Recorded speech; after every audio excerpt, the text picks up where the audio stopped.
Going on, India? How you doing?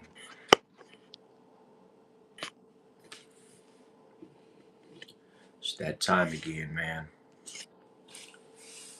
You make sure you keep watching, man. Subscribe to the channel, man. Show me that love and like the video, man. Okay? Absolutely, I appreciate it, man. Make sure you like the video. Subscribe to the channel. I'll give you plenty of watch time, bro.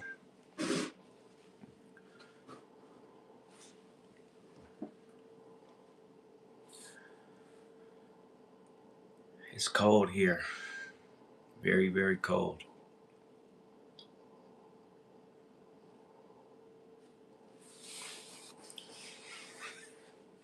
But I definitely send my love to India, man. Definitely send my love. Oh, it's cold there too, huh? Okay. I like your name. Everyday Special, man. I like that name.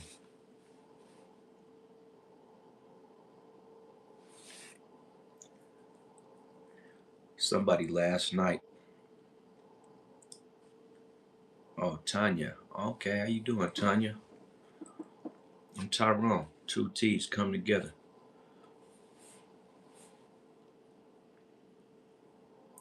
Somebody last night told me I talk too much because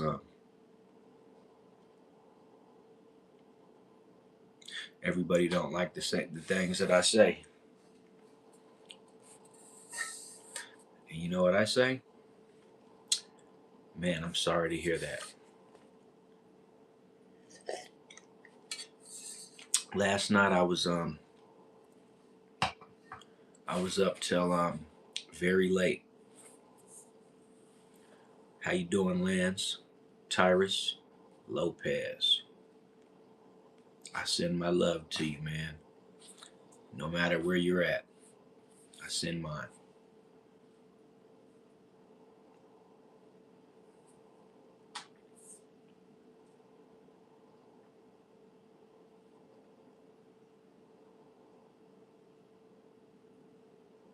Are you from Chicago? So you right across the water.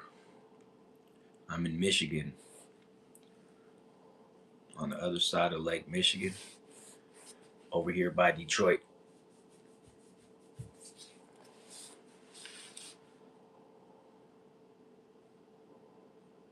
I'm in Michigan, United States.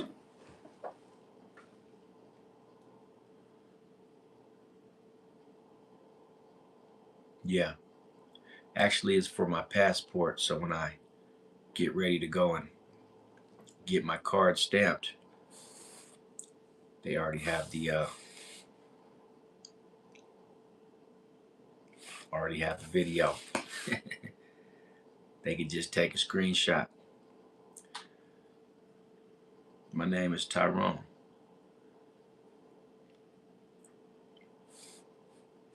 Oh, you live on the hood. You live on a hood or in a hood?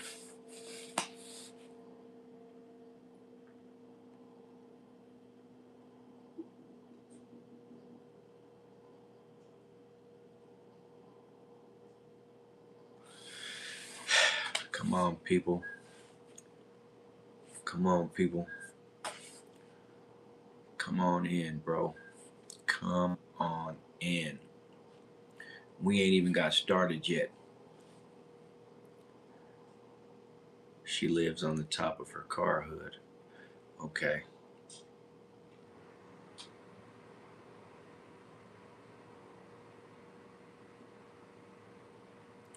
Absolutely. Most definitely. Have you had your meal? You know what? Tonight I ate fish tacos. I made fish tacos for my dinner. And I had a piece of smoked salmon. I had fish tacos and smoked salmon.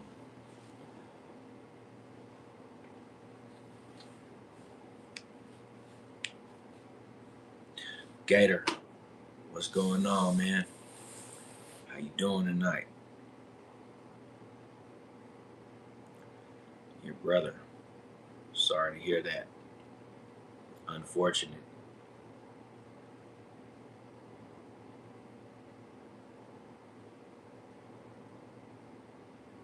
Very, very sorry to hear that, man. I hope that he's gonna be all right. Hope he's gonna be all right.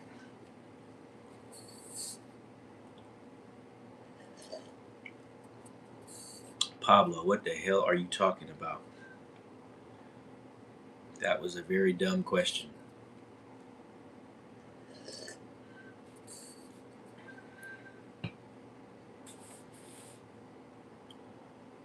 Pat, welcome.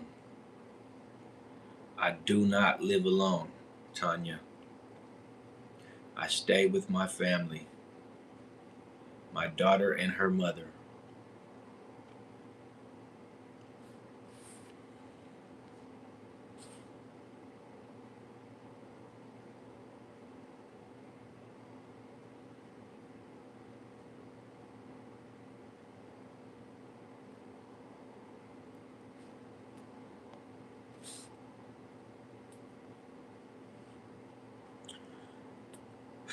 Hers, I would not fight you. I would not fight you. Pat, I am in the state of Michigan. Matt, what's going on, brother?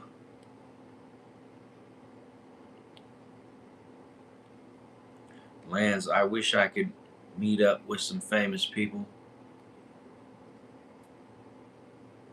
They are in bed, resting.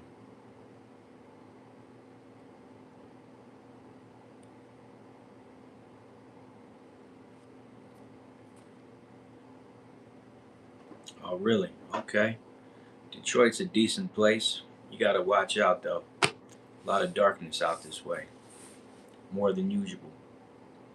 We call it the dead center of everything.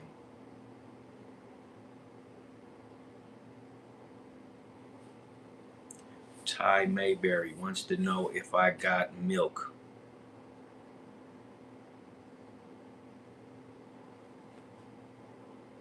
Mad Max is in the building. The real world road warrior.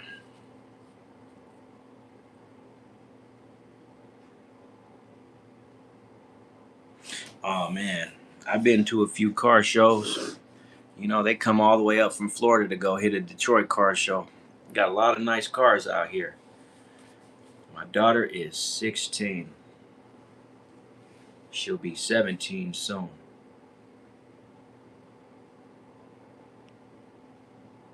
You know what?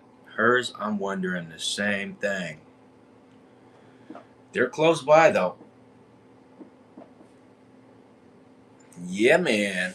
Yeah, man. You a car guy? What's your top three? Oh man, 63 Impala SS, 69 Chevelle SS, and a two-door Cadillac Seville.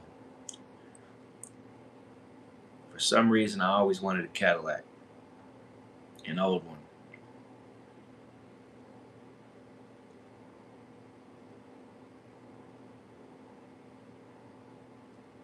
Lance says he needs to hit the hospital. I hope you're all right, brother. Oh man, nothing funny is back. What's your ETA? Nothing. Nothing funny, man. What is your ETA? Damn, son. All right, going old school with it, huh? I mean, sure, why not? Old schools are nice, man. They don't got all the computer technology software in them. You don't got to worry about satellites controlling your vehicle.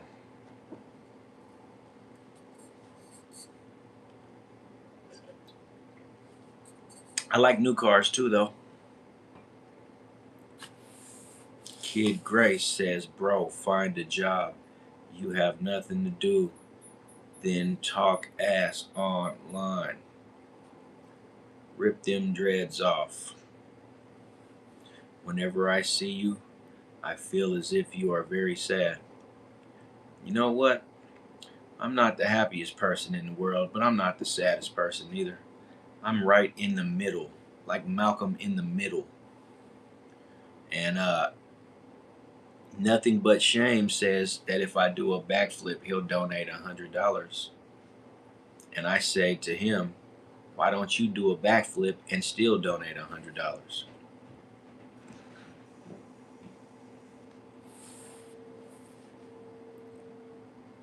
Pat says, them not dreads, they braids. Yeah, they're braids, but for some reason everybody always says that they're dreads, so I don't defend myself anymore. This is not a vape, sir. This is a portable nebulizer to help with my breathing.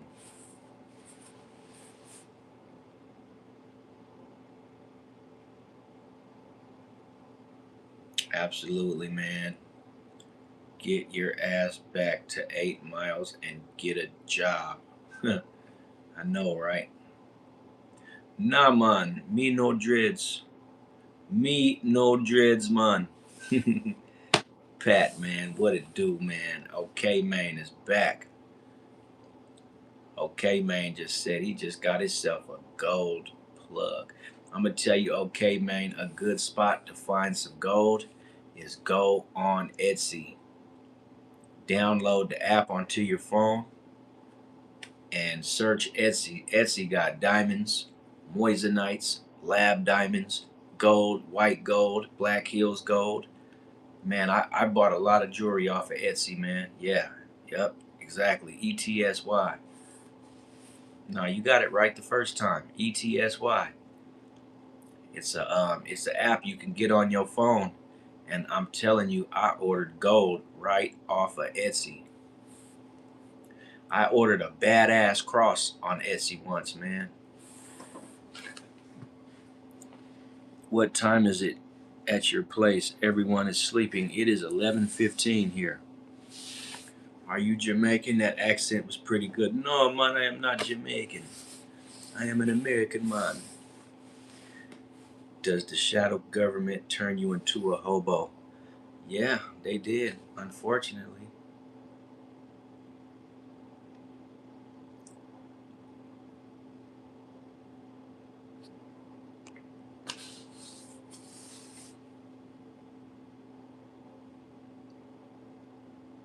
I could tell you was here last night, King JFT.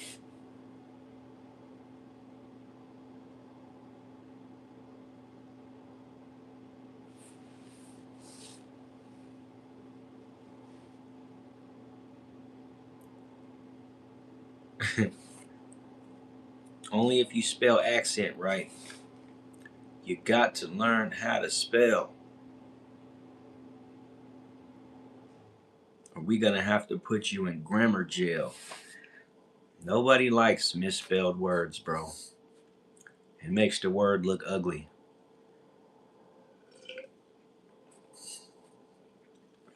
There you go. There you go, man. Good for you, Bumbleclot. Man, Lamp, I do not know what your accent is. Where you from, Lamp? Where are you from? Cloud says, you do look sad. You need some excitement, good food, good ass. Get you some. Get you some, brother. Get happy. Hey, you know what? You ain't never lied, man. Cloud, you ain't never lied.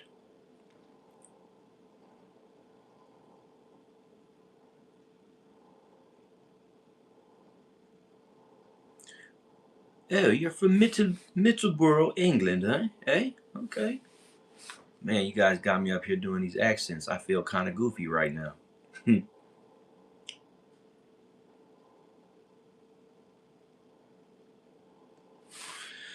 I wish I was there, though. I wish I was in England. If I was in England,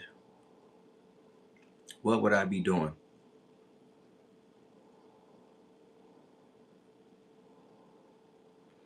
Jake Biggs, greetings, man. Welcome to the chat, man. We back at it again. Man, Back's already starting to hurt. England is my city. Yeah, I wouldn't mind being in England, man. English people are nice. You would still be a hobo. King JFT said I would still be a hobo. Probably be asleep because it's 2 a.m. Yeah, it's 11 o'clock here, man. 11 p.m. at night. And it is cold outside. A lot of snow on the ground.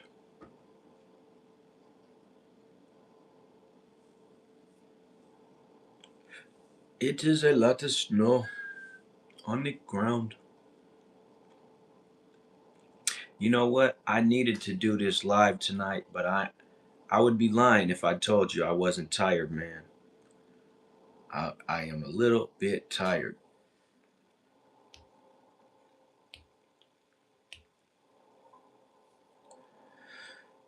It's 6 in the morning here. Where you at, William? Make sure you always announce where you at in the world, man. I like to know where people are tapping in from anyways, man. So just be sure that when you say where you at, you tell me where you at because 6 a.m. in the morning, I can't even imagine. I'm assuming it's somewhere on the backside of Europe. Like, let me see, going towards Russia.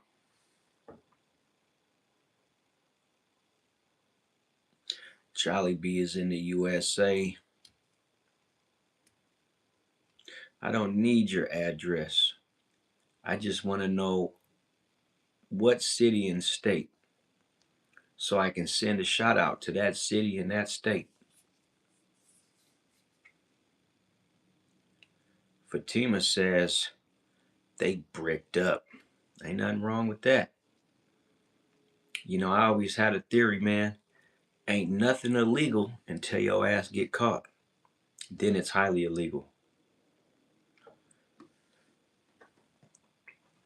Shout out to Prince William, VA.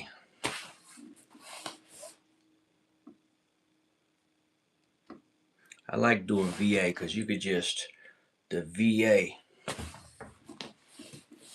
Finland is bordering Russia, so I gotta go to the front lines soon. Yeah, I figured you were somewhere near the border by Russia because if it's 6 a.m., it's about it's about 4 in the morning in Asia right now. 4, yeah, about 4 or 5 in the morning.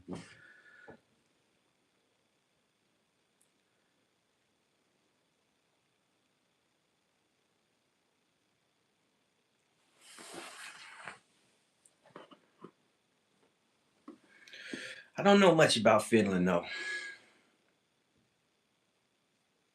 I don't know much about Finland, bro. I know Finland is a nice place. Nice, quiet, humble people. But that's all I know.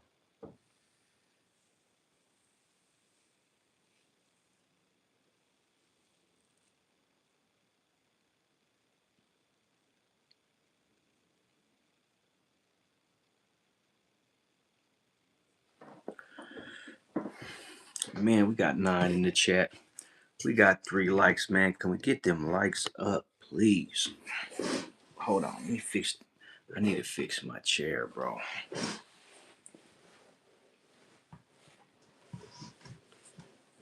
There we go.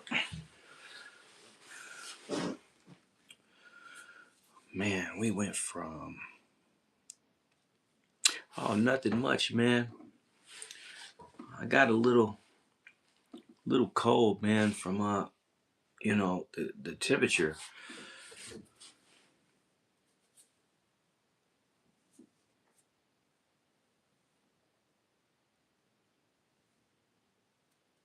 Yeah, the temperature, man. My daughter is getting better. It's cold out here, and it's probably gonna snow again soon. So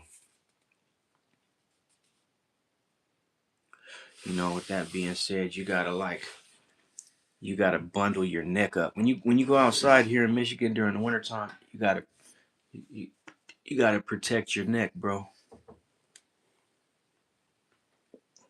Cause if you don't, you're gonna end up having to go and get a whole bunch of NyQuil and all those cough medicines.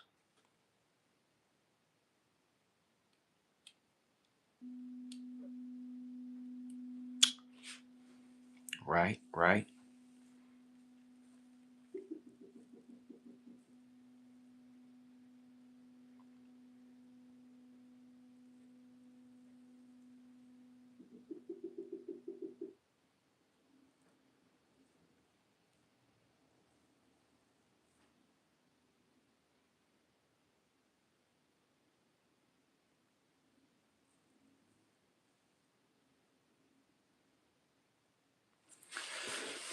Yeah, the Russians are like the Americans of Europe. They always got something going on, man. They uh they push power in Russia. That's why. Russia is one of those places in the world where they push power, man. They don't be messing around. So you can't just ignore the Russians. They're the European powerhouse.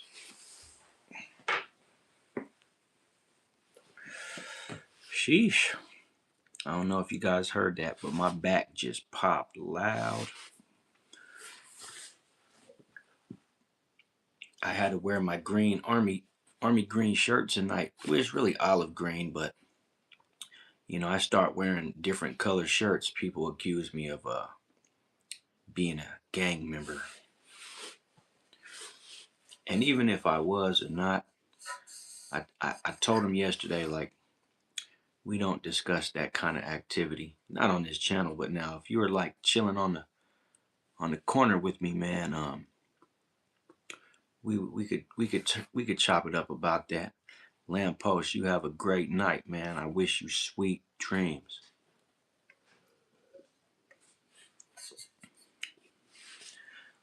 No, I won't forget where I came from.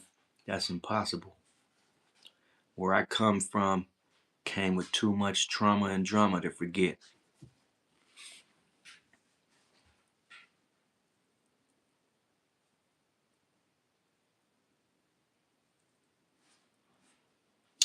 Absolutely. Gotta watch them community guidelines.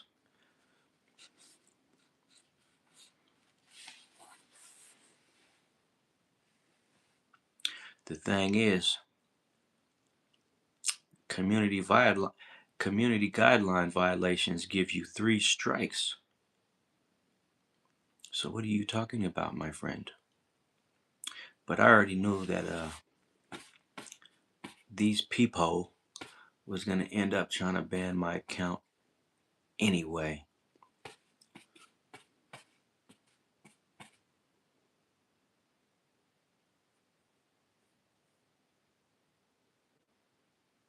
Yeah, I'm from the States, William.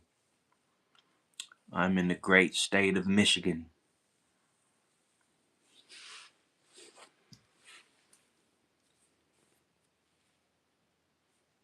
Where you where you hailing in from, man?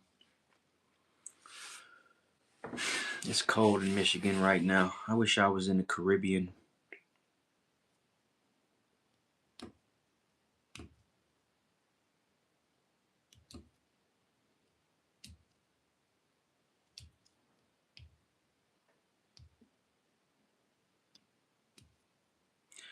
Well, man, it's about 20 degrees.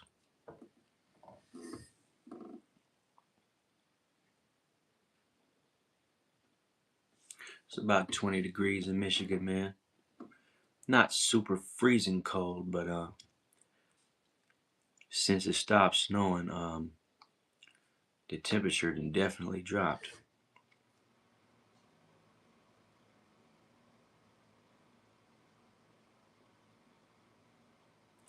You know, I haven't said anything to you because I don't know how to pronounce your name, but I haven't violated any community guidelines, so it's all good.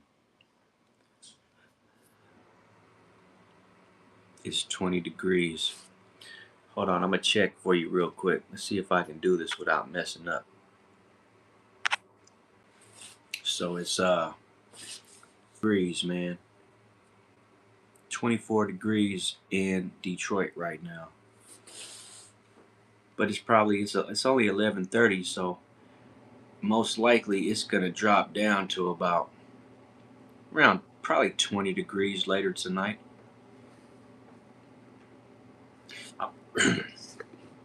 I'm gonna try to keep this live on tonight as long as possible, man. I'm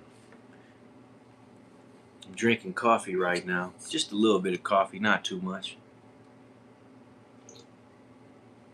cause I haven't been feeling good, man. I've been kind of sick, but the reason I gotta run these lives, man, the reason why I'm running these lives is because everything else is looking good, but I need to get watch hours,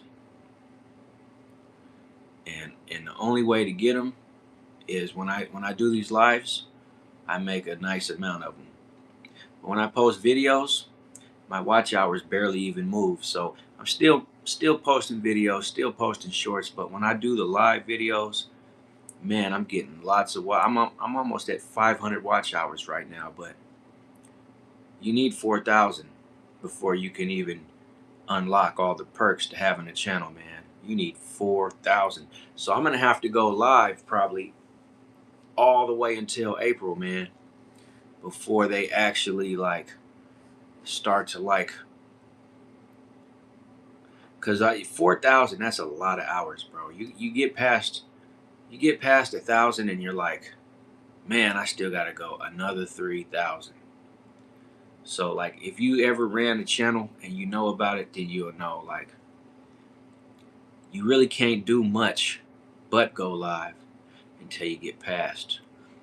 Hey brother, I already knew that it was cold in Finland, but you know what? 14 degrees, that's not bad. I got a nice coat, man. I got a Michael Kors coat I bought last winter time, and it's pretty good, man. That Michael Kors coat is warm and it's long. It goes almost to my knees. So when I wear it, don't no cold air get under it. And I've wore it in 0 degree weather, and it gets cold, but like it'll keep you warm. It'll definitely keep you warm. Minus 10 Celsius isn't that. It's not that terrible, but that's cold. And it's crazy because where I used to live on the West Coast, man, it never got that cold, bro. I think the coldest winter I ever seen on the West Coast was like 29 degrees. 29, 30 degrees. That's the average cold on the West Coast. Unless you go up north by the ocean, it can drop a little bit lower than that. But for the most part, even in the wintertime, you'll be lucky to see snow the whole winter time. Am I a Raiders fan? Unfortunately, I am not, man. I got love for the Raiders though, but I ain't no Raiders fan. But um, I'm a Detroit Lions fan, man. But it's weird because when I was growing up, everybody around me had Raiders hats. I used to wear Raiders hats, but I was never a Raiders fan. Um, I always thought the fans, yeah, I always thought the Raiders fans the Raiders fans are a trip. There ain't no other football team in the United States with a fan base like the Raiders, and that's a big fact. You'll mess around and get jumped by some Raiders fans, and that's because they're all from California. But you know what I didn't like is when they moved the Raiders to Las Vegas. That made me upset. Because I was like, the Raiders ain't got no business in Las Vegas. It doesn't even sound right, the Raiders in Vegas. That's crazy. Man, they keep moving the Raiders all around. From LA to Oakland to Las Vegas. Where are they gonna go next? The Arizona, the Phoenix Raiders. I hope the Raiders stay in Vegas permanently. Now I hope they don't get moved again. But it was just like when the Rams went to St. Louis. Right. That was when it even sounds better. The Oakland Raiders. When you say that, the Oakland Raiders. That's like for someone my age. That's just what I remember, man. The Oakland Raiders. Even when it was the Los Angeles Raiders, it did fit because all the Hispanics they kind of became instant Raiders fans. But like you know you would see a dude with some black and white Cortezes on, with some creased up black Dickies with a Raiders shirt and a Raiders hat on. It just fit when it was in LA. It fit perfectly. But it don't fit no more now that it's in Las Vegas, bro. I don't care what nobody says. Wait a minute. In northern Finland, it is minus 35 degrees Celsius, so it's minus 31. Oh my goodness. You know what? The coldest that I've ever seen was minus 20, minus 21 degrees. If you go to downtown Detroit during the wintertime and the wind's blowing during a snowstorm, the wind blowing through the buildings of downtown, you'll see the temperature thing on the hospital. It'll say minus 21 degrees. That is so cold that when I got out of my Buick when my daughter was born, I had to go to the hospital. And I got out the car after I had the heater running. As soon as I got out the car, man, that cold minus 20-degree air, it took the breath out of me. Right? Like immediately when I got out, I was like, holy moly. I'm like, man, it's cold out here. Hey, what's going on, Million? I can't even pronounce that. Ludmilla Million. I think that's how you say it. Ludmilla Million. Hey man, I appreciate it. I see we got 7 people in the chat. I see we got 7 likes. 34 minutes and 36 seconds in. We looking good. We looking good, man.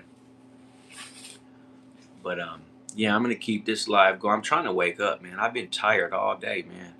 I slept a long time, woke up and was still tired. Luda Mila Million. If you say it fast, Luda Mila Million, it almost got a lot of little syllables in it. How you doing? Where are you from?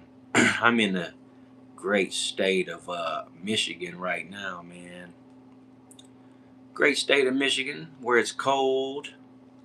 Oh, Elijah, what's going on, man? I believe we got Texas in the house, right? Elijah, Texas in the house, right? Am I right? I know I'm right. Texas in the house.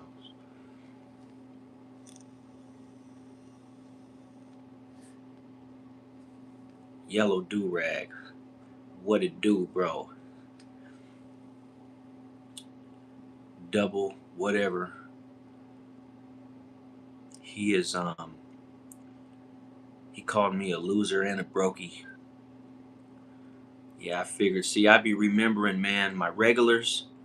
If you stand out, I remember everything that you said. I remembered you was from the big Lone Star State, man. Cause I remember saying, shout out to them Longhorns, man. See, when it comes to football, college football, I am a Texas Longhorns fan, along with USC.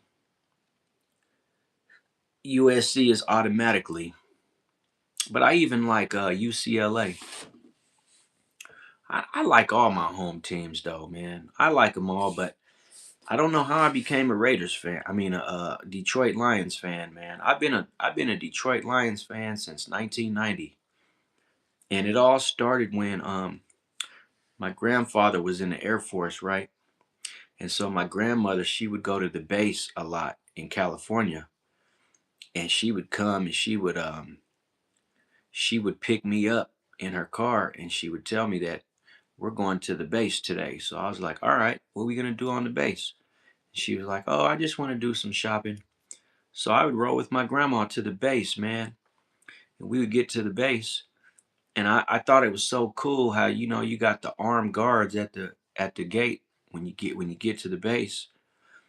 And um and um we get into the base, and you see all the army vehicles driving around. And we would go to this little store. It was like a really small market, right? But they had everything though. Like, you could buy fruits, vegetables, meat, rice, cereals, milk, drinks. It was a little store. But I remember, man, that it had all these football flags going around the top, right below the ceiling, all around the store. They had like all the football teams.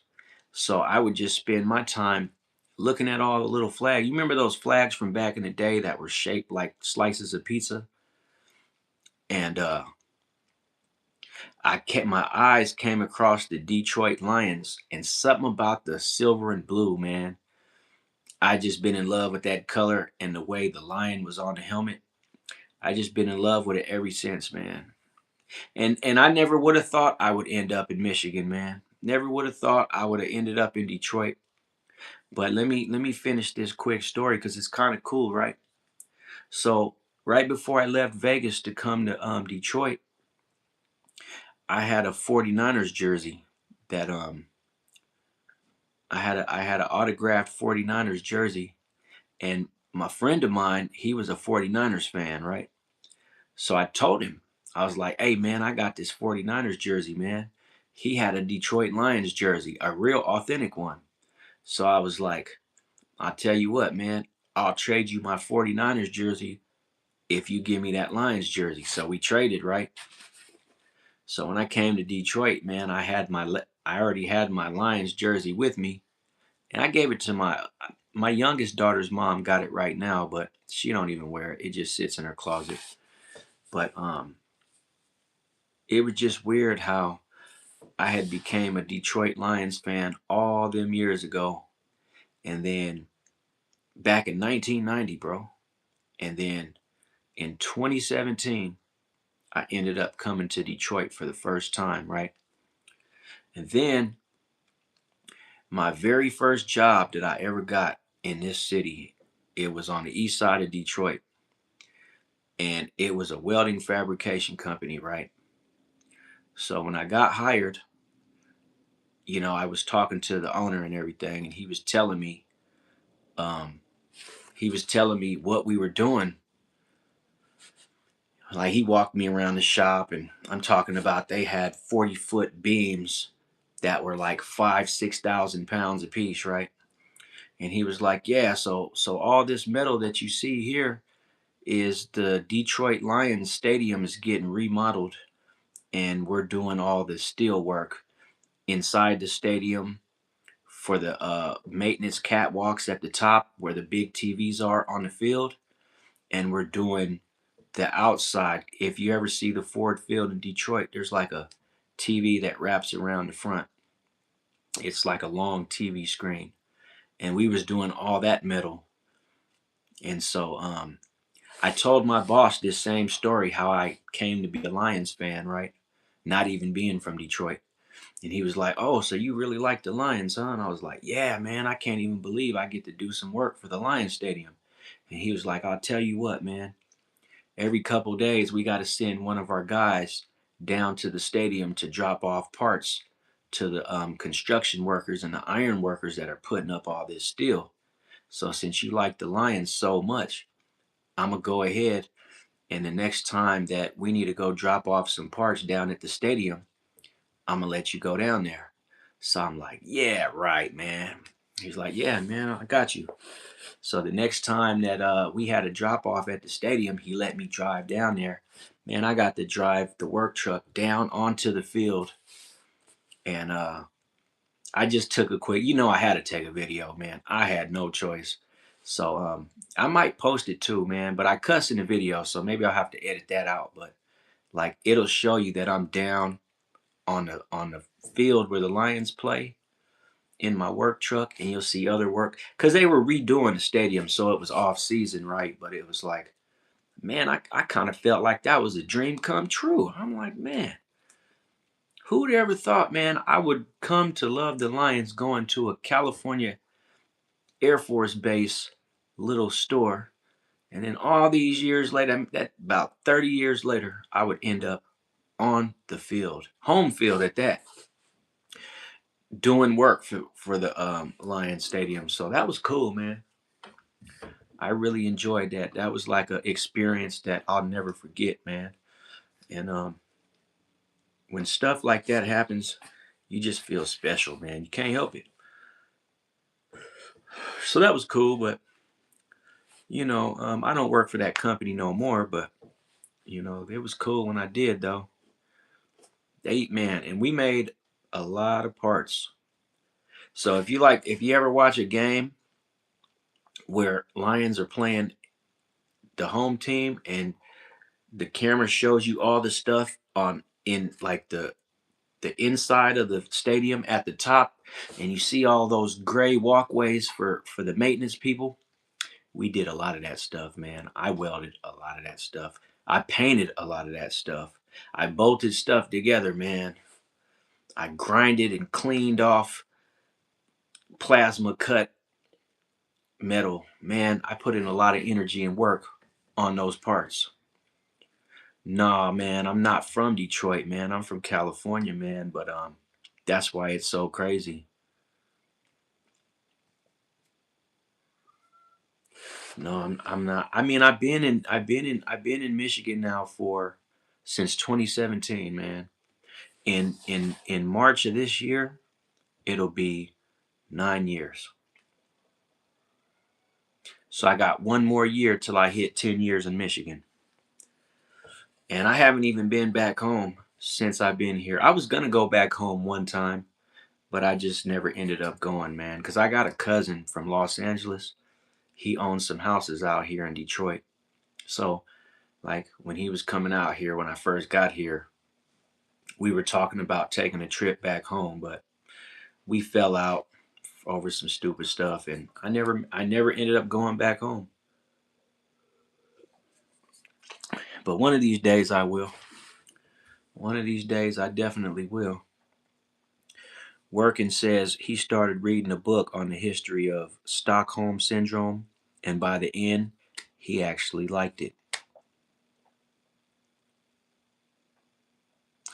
And William says, yes, man, you are not alone with your feelings. Keep your head up, brother. We acknowledge it, and we will do everything we can to help you. Because I hate when people come and say how they're not feeling good to everybody. I know I've been there. I understand it. But hey, man, don't worry about it. And Jay Big says, have you been to where 8 Mile was filmed? That pawn shop? Yeah, man. You talking about American Pawn and Jewelry, man. It's on Greenfield and 8 Mile. Man, I met that dude, man. Me and my baby mama went in there one day to get a TV, and everybody was in there. The old dude with the hair, the owner, he was there. His two kids, Ashley and her brother, were there. All of them was there. Even the black security guard dude. Everybody was there. But they weren't filming that day. We were just there to get a TV. And when I walked in, I seen all the people from the show, and I was like, oh man. I even told the owner, I was like, man, I used to watch your show when I lived in Vegas. And he don't even care if you tell him that like you watch the show. He don't care about that shit. Cause he be so busy around his shop. But let me tell you something, man. All that drama on the show is fake. It is not like that when you go in the business. But I'll tell you this, that pawn shop is in an area that is it's like a rough little area. It's not real super rough, but it's like not the best area neither. It's right off the freeway. But yeah, I've been to that pawn shop, and my daughter's mom, when 8 Mile was getting filmed, they used her house in one of the scenes. So she got paid $75 for the camera crew to basically just stand in her front yard for an hour. She got paid $75, some shit like that, she said. Yeah, it's rough enough. I mean, it's not that bad, but it is bad. It's like there be shootings over there, lots of drugs and homelessness. Um, it's like, I don't know how to explain it, man. It's not that bad, but it's just like a spot where a lot of hustling goes on. What are you drinking? Oh man, let me show you what I'm drinking, bro. I am drinking coffee, man. I am drinking Starbucks Pike Roast coffee. Because I'm tired, man. I haven't been feeling that good these last couple days. And I got to do this live because I'm working on my watch hours so I can, how you doing, Vanessa? Greetings to you. Yeah, coffee this late, man. Hey, listen, it's daytime for me, man. It's Saturday and I'm unemployed. I can stay up all night and sleep tomorrow all damn day. Which that's probably what I'm going to do, but it's all good. I still try to appreciate the moment as much as possible and never take anything for granted. Hey, William, I like that, man. That is the mindset, man. That's the attitude of gratitude right there, man. That's how you're supposed to live your life. That's what I keep telling people on the channel, man, is you gotta have an attitude of gratitude, man. And make 2026 the last year that you ever say anything bad about somebody, man. Just we still gonna say shit about people. People still gonna hate on each other, but like maybe a lot of guys just need to be reminded, like, hey bro, let 2026 be the year where you don't say nothing bad about nobody, man. Just just be cool, man. Just like even if someone's around you hating, just don't even say nothing to them. Just it's hard, but Neo goes on to say, "We are not in the Matrix. We are the Matrix." You got that right. The Matrix wouldn't be the Matrix if the people didn't exist. I'm good, Vanessa. I'm good. William says, "Amen, brother." Cool Stingray comes in and says, "Today we mourn the loss of one of our own, but our commitment to the truth is as strong as ever. Trust us with your news." For sure, for sure.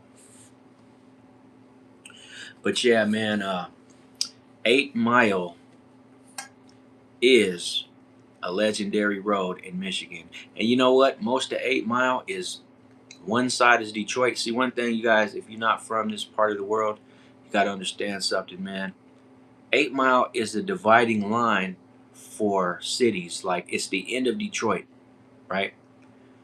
And then if you jaywalk and cross over to the other side of 8 Mile, you're in a totally different city, right? But the only thing, so basically, what that means is, when you're on 8 Mile, yeah, you're right. It does, Ali. I can tell you too. 8 Mile goes through. Let me see. It goes through. We're gonna start on the east side, so it's Detroit on one side, but you got Harper Woods, which is Detroit. You got St. Clair Shores. You got Warren. You got Centerline. You got Hazel Park. You got um, Ferndale, Oak Park, Southfield, and then Farmington Hills, and then Northville. Now, by the time you get to Northville, you're already like 15 miles in the other direction. Yeah, 9 Mile is cool. I kind of live on 9 Mile right now. 9 Mile is 9 Mile is no longer Detroit. 9 Mile is Oakland County and Macomb County, and I don't know if St. Clair Shores has its own county, but yeah, there's a lot of wealth in Michigan, man. There is a lot of wealth. So 9 Mile is definitely, the houses are more expensive on 9 Mile. I would say the difference between, like, let's say 6 and 7 Mile and 9 Mile is, man, probably about anywhere from 75,000 to $100,000 difference. Do you like county? I don't know what you mean. Count what county? Internet Explorer says this guy looks like the pivot man at the, I don't know what word that is. Cool Stingray says if you want it, just take it. The world is yours. Don't waste it. Go make it. Go make the stars align to shine brighter, brighter than the heavens and the skies above. I think Cool Stingray sitting back freestyling, having one of those rare moments where everything just rhymes. Jay Biggs says, "Wow, shot from the info B. Do I like the country? Oh man, I love the country, man. The country is where it's at. You know, I spent some years in the country, man. There's a lot of country here in Michigan, man. You know, they even got windmills out in the country here, man. When I was towing and I was taking cars way out, like I never would have even imagined that Michigan had windmills, because I thought most windmills were in California, because I grew up around right there in Kern County by the Tehachapi Mountains. If you know anything about Cali, there's all kinds of windmills right there along that freeway. You know, it's beautiful too, because you got the train tracks that run along the side of the mountains. Man, that train route is so old that there's a lot of tunnels that go right through the mountain. And when you're driving on the highway, you can see all that stuff, man. And yeah, the country is beautiful. I actually wish I still lived in the country, to be honest with you. But I've lived in the country a few times, and I miss the country, man. Neo Slinky says, "Can somebody please tell me why everyone says the number 67 all the time, everywhere? What is the deal?" I don't know, man, but I can tell you this: it's got something to do with the damn Illuminati, man. So don't normalize it yourself, bro. Just we don't mess with that number, man. That's some shit. It's got to do with. They say it's a war between good and evil. That's what they say. So I don't really know, really, because when you try to ask somebody, it's very clear that nobody really truly knows the origin of 6-7. But some people say that it's in the Bible, you know. But there is information on it, but the entertainers are what started the trend. So just think about that. The rappers started the trend. That should tell you everything you want to know, man. If the rappers started it, it's really not nothing you need to be saying. Delaware Northern Rail Project says, "My crush wants me to help her get with my friend. I said yes. Nobody knows that I like her yet. I just recovered from a panic attack. I need help with this. How do I tell her?"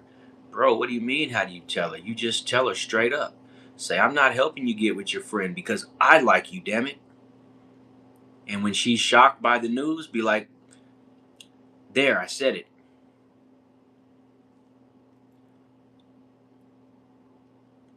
Yeah, but like, bro, William, 6-7 is not just a thing that the youth are saying. They picked it up from a specific origin. And 6-7 isn't just a random number, neither. It got a specific origin. And that origin has to do with satanic activity, right? Just like they do everything in America. The devil will say some old covert type of stuff, and then next thing you know, everybody will start yelling it and don't even know its true origin. Nah, 6-7 ain't no random number. If that's the case, let's change it to 8-9, and I bet you we'll never be able to get 8-9 on the same trend as 6-7. It ain't no way. You know why? Because 6-7 has a specific origin and meaning. But like I said, it's well, it ain't that deep to me. I just know it's connected to the cult. It's connected to the occult. It's one of their numbers. It's one of their little things.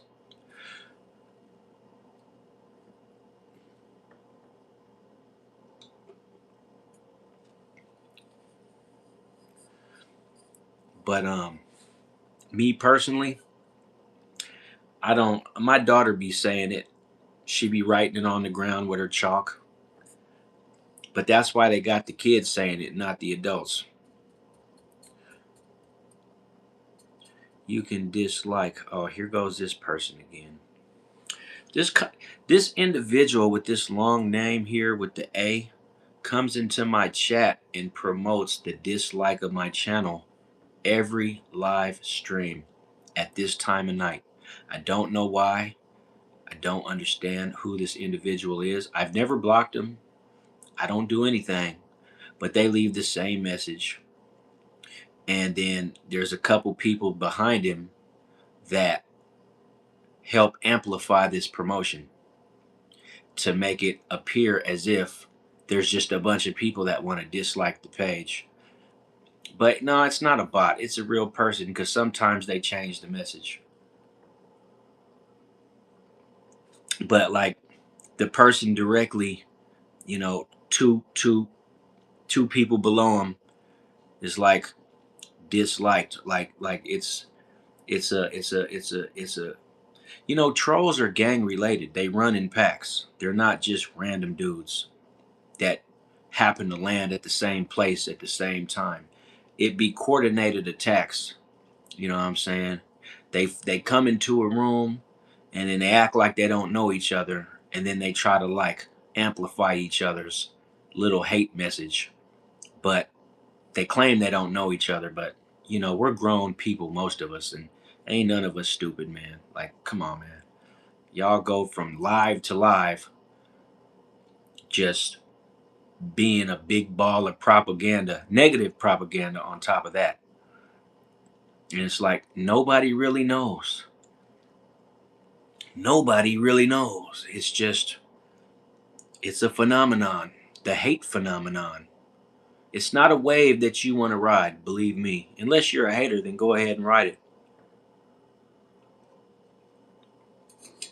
But I said last night who it was. All these guys who do that little malarkey, they're all part of the shadow government that employ all these weird operations to try to like make sure that nobody forgets that the world is the matrix. That's who these guys are. They're like the representatives for the fact that not only is this the matrix, but it always will be the matrix because you got guys like us that's going to uphold it. We're going to sit there and be as evil and as hateful as possible so you know that the matrix never goes anywhere. Hey, but with that being said, man, give me 1 second, man. We're an hour into the chat. We got 8 in the chat, 13 likes, man. Let's go. Appreciate it, people.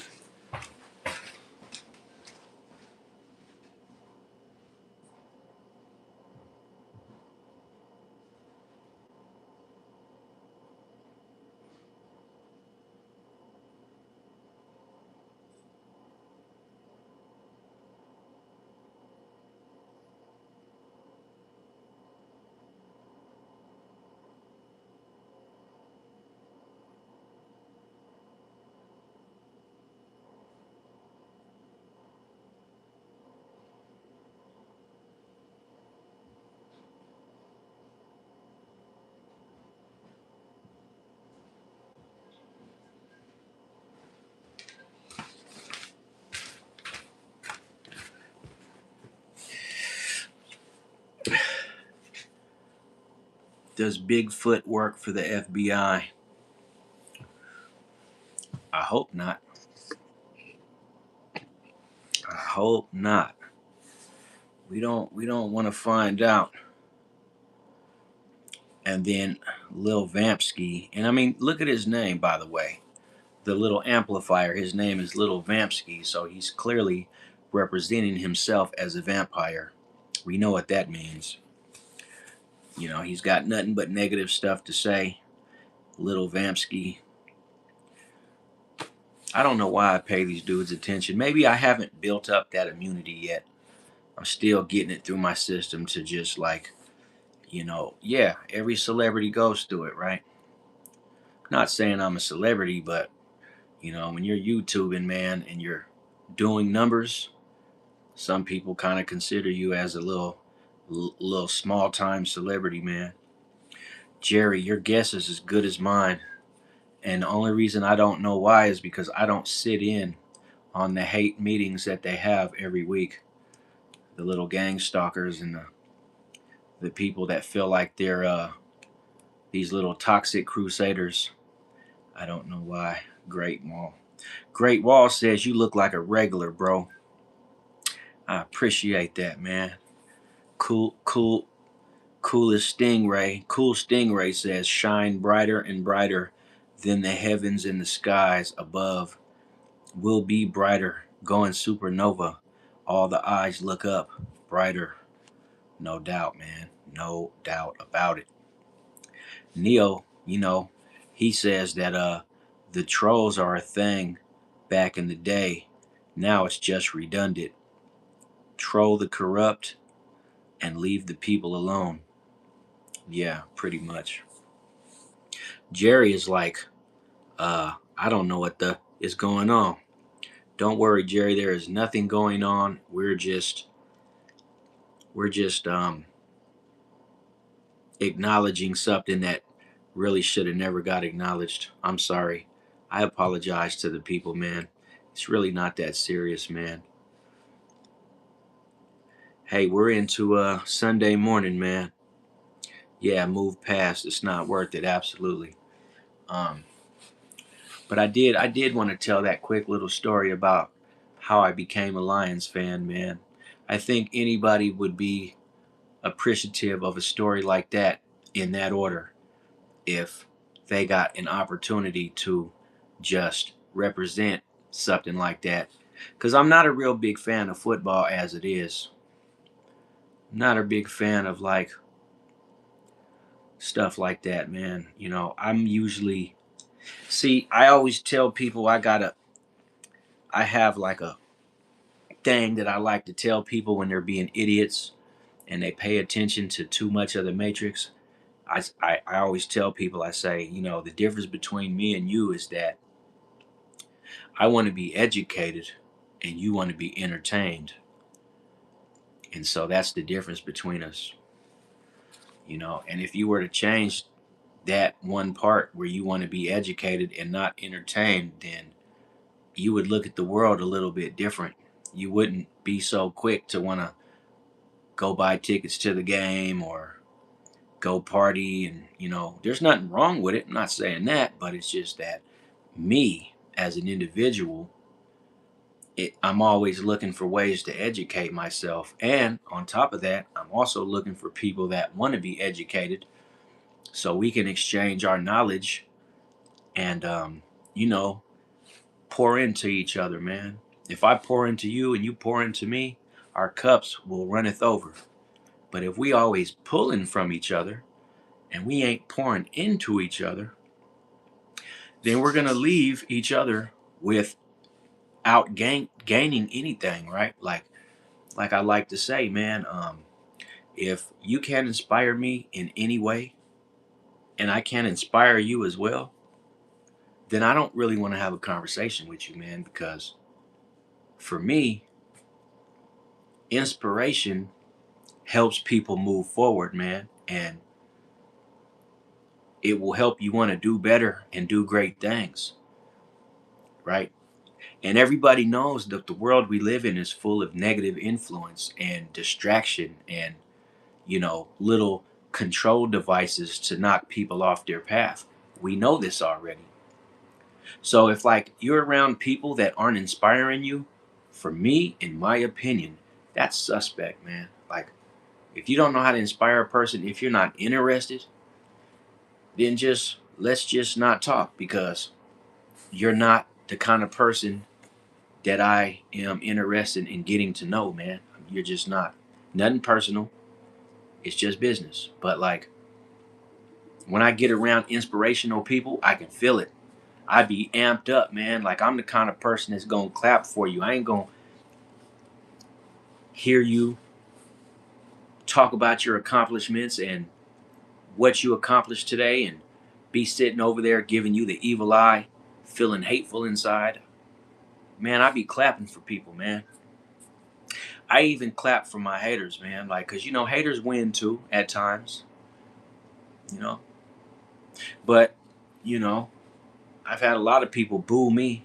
I come around talking about my accomplishments and what I was inspired to do and the fact that I take action in my life. Some people, man, they don't want to hear that. It did you know that there's people in this world that hate you so much that every time they hear about you winning, they take it personal because they look at it as every win that you accomplish is a loss of theirs. Even shit that they've never attempted to do, things that they weren't interested in, they literally look at it as a loss because how dare you think of something that helped you win and be successful and that's not something I'm doing. They look at that as a loss. So what they do is they hate on it. They try to tear it down. They try to go behind your back and talk shit about it. It's crazy, man. The mind of people, man. It really is, man. And that's why a lot of people say that human beings are really just parasites, man. We just, there's good parasites and there's bad parasites. But like, which one are you, bro? Because I rather feed on you, but here's the breakthrough. I'm going to give you something that you can feed on too, like I'm doing now. I like to put out a good message and invoke thought and make a person consider things like that they could do. Inspire a person, man. And that's exactly why I also say, don't be a hater, be an innovator. Think of new ideas and new ways to come up and be a greater person. And I would be a perfect world leader, you know because I'm not a dictator or a hater. I would be a perfect fit to be a world leader, man, because I wouldn't want to be a world leader though. I would just like to be a community leader, just a small community of people that you know um, are actually people that aren't narcissists or have a gigantic ego, that understand that, like, sometimes if you're not in the position to lead and you want to lead or follow a person, then you follow behind the right person, right? Because I followed people a lot of times in my life, but I'll tell you this, I'm not following behind an idiot. I'm not going to be inspired behind some toxic dumb shit, not me, right? And that's because if I'm going to follow a leader, at some point it's with the full intentions on becoming a leader myself. That's all. It ain't even that deep, but it's just, if once again, if you can't inspire me and I'm unable to inspire you, then what are we even doing, man? Because life is too short to be like standing in one spot, man. And it's not even about standing in one spot. It's just life to me is a school, bro. And you want to get a high score. You want to have a good test score. So it's like everything you do, every step you take, it has to be looked at, in my opinion, as like lesson. Like, you know, what you choose to do has to be something that's gonna make you grow and and move to the next step. Why others, potentially will be stuck in that one step. They can't move forward, right? Because they're not trying to move forward. People are content with circular motion, staying in one spot, literally living life in a circle and never improving, never doing anything more than what they've always done. And I'm sorry, man.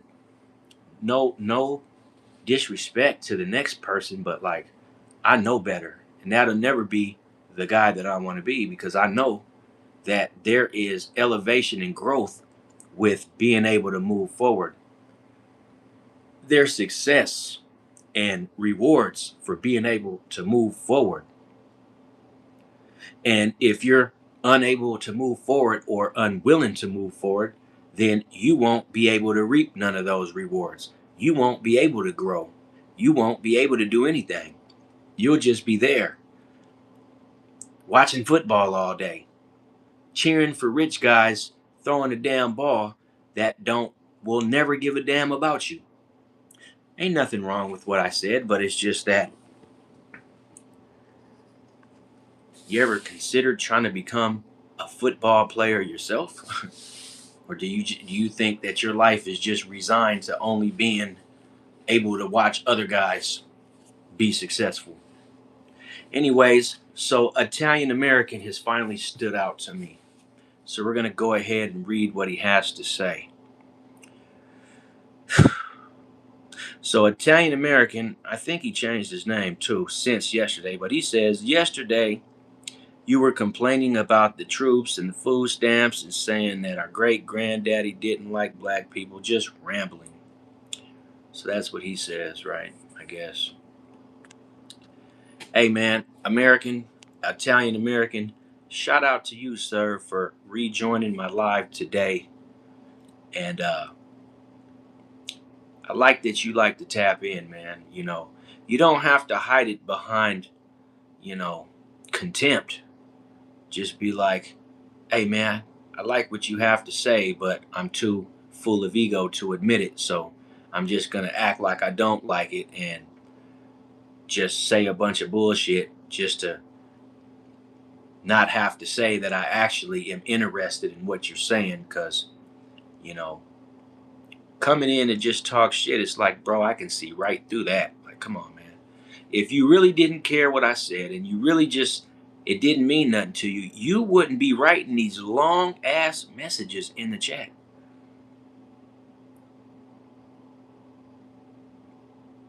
And then, so look what he says, people. This guy literally just said, I didn't change my name.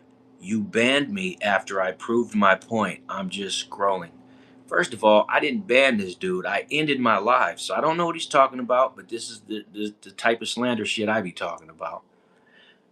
But even if that's the case, this man is saying that he changed his profile name just so he could get back into my chat to tell me that he doesn't even care what I have to say. Bro, if even a mentally retarded person will know that's cap. Why would you why would you make a new profile to go talk to someone that you don't care about nothing they're saying? That don't make sense. Not to me. That don't make sense. That don't make sense. If you didn't care about what somebody was saying, why would you spend so much energy telling them that you don't care what they're saying? That's weird. But you know what? That's what our girls be doing to us, bro. Think about it. She hates you. She's always mad at you. But it's always in reverse. If she says she hates you, that means she loves you. If she's fighting with you, that means she's insecure. If she says she doesn't care, we know that means she cares way too much.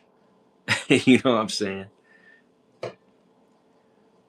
If she's trying to be disrespectful, that's because she's insecure. It's all in reverse, bro. One thing about it, American, Italian, hey man, American people were taught to live their life in reverse without even realizing it. So everything we say a lot of the times, all you got to do is interpret it backwards in reverse. It's called reverse psychology. So I appreciate it, man. Like what I'm trying to get at, Italian Americans first, is that I appreciate the covert support, the acknowledgement, and most importantly, the participation. Because if it wasn't for guys like you, I wouldn't even have a chat. It would just be empty. You feel me? But Z Hot Night says you sound dumb. So, hey, you're right. He does sound dumb.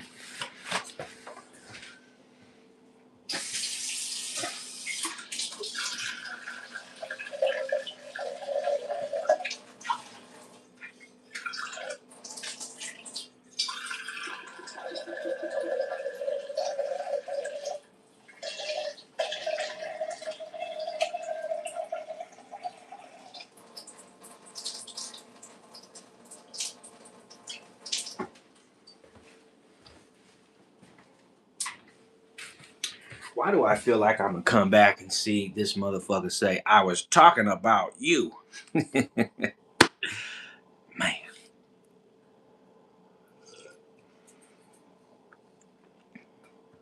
who say women lie and say what they don't do. It's all in reverse, bro. Men do it too, though. That's what we need to understand is men do it too. They'll sit up here and say all this shit out of ego, but it will be in reverse. It won't even be.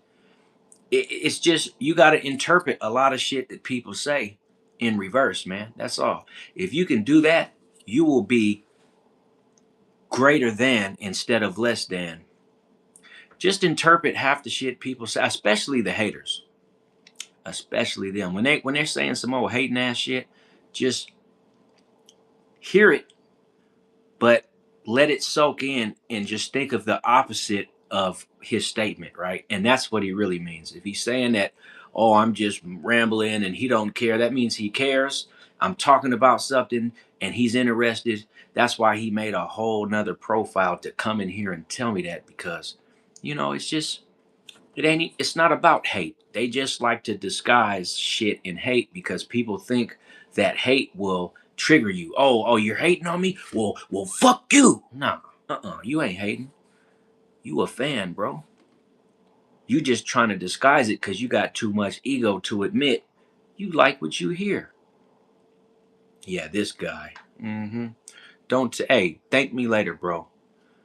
Thank me later. Just wait for me to finish my spiel. We only 79 minutes into my little live video.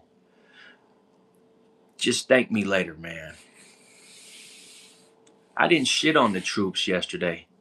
I didn't shit on no troops. I just said that it's unfortunate and I offered my apologies to the fact that they got to go to war to fight for a free country for jackasses like you.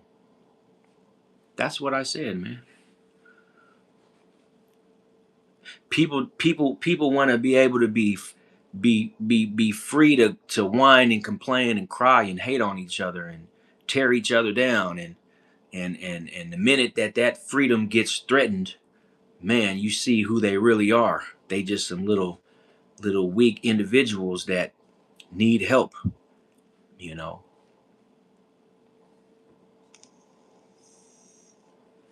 No, I'm not complaining, but if that's what you want to call it, one thing about me, man, is this.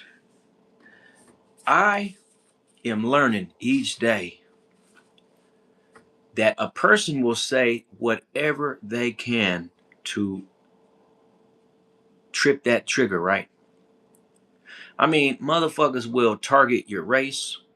People will target your sexuality. People will straight up bold face lie just to get you triggered, right? And if you're one of those people who don't get triggered, then you're just going to deal with a constant spew of hate because we're living in this society where there are people that's their job. Like that's your job, man. You would never say nothing nice because your spirit ain't built like that. You on that frequency to where you come from dark star some fucking where. You're not part of the light. You didn't got shit out of the black hole and thrust it into our universe. And so now we got to deal with all these people in darkness, right? But like they really want to be heard because they really want to be a part of the festivities. They just don't know how to properly do it. So they spend all this time hating. But if you pay attention to the hate and the rhetoric, it's really just a bunch of respect that's in reverse. It's false ego, man. It's not even real. But like I also said, man, what comes out on the internet a lot of times is it's these people's true form, man. It's if I was in the comment section and I was hearing you and you were talking about shit that I really didn't agree with, I really didn't understand, it really didn't make a lot of sense to me, but I still gave you your respect and I still chose to comment in a positive, respectful way, then that person would probably acknowledge that that's my true form. Like, okay, this dude's not a hater. This dude, he's cool because he's saying he don't really understand what's being said, but he's not hating about it. He's not like throwing, you know, disrespectful comments out there. But for the guy who does, this is a person that wears a mask out in public that doesn't really live their true identity. So what do? They get on the internet so they can spend a few hours inside their real identity. So when they go to sleep at night, they feel better about having to face the world the next day, which is what a lot of you people do, man. And it's all right. Ain't nothing. It ain't the reason why it ain't nothing wrong with it is just the fact that there's a lot of varieties of people in this world, man, and you gotta love them all. Like you got to, like, and you ain't gonna like every character, but it's just like you can't pick and choose. You shouldn't pick and choose. You should say, you know what? You guys are great. You guys are really great, bro. But like, I don't like the disrespectful ones, but like, they're part of God's children too. I don't know where they came from, but we're all here at the same place at the same time. So it's like, you just got to acknowledge everybody. But anyways, long story short, Italian American, I appreciate all your contribution, man. Without you, I wouldn't even have a feed of people. I got shit to read, man. I really do. And that I appreciate. And you know what else I noticed about you, Italian? Like, for example, Super Pario, he just said, Jesus loves you. Diddy Combs just said, hello, bro. But you know what you said? This is what you said. Says the guy that disrespects our troops and complaining about food stamps, saying, you got, man, bro, you don't know what I got, man. You just rambling. You say I'm the one rambling? Hey, man, you just rambling, bro. Who are you talking to? I don't really know. I know you say you talking to me, but it really seems like you talking to my audience as one of my critics. And Donald Trump's still the president, and he had the most critics to date. So he still made it to the seat. It didn't stop him.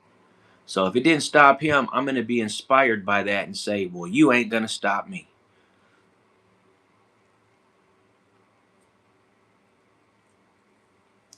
No, Lupa, I do not watch anime, but I have watched anime.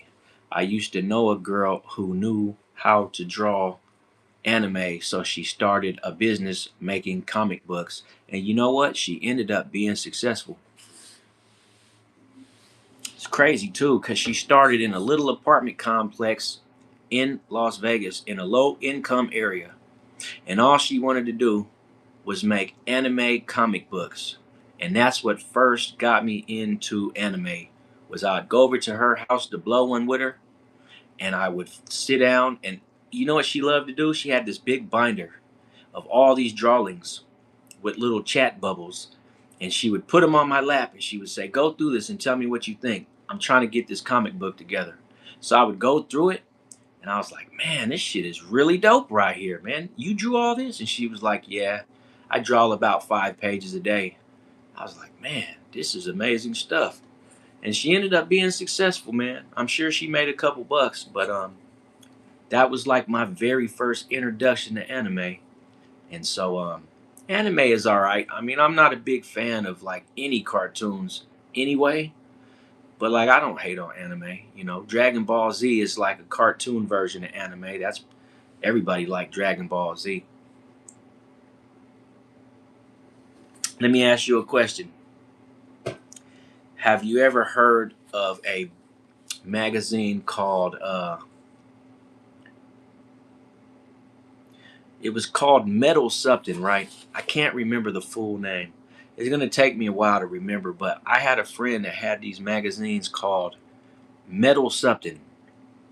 and it was like all this weird anime stuff, but it was like a whole bunch of little short stories packed into one magazine.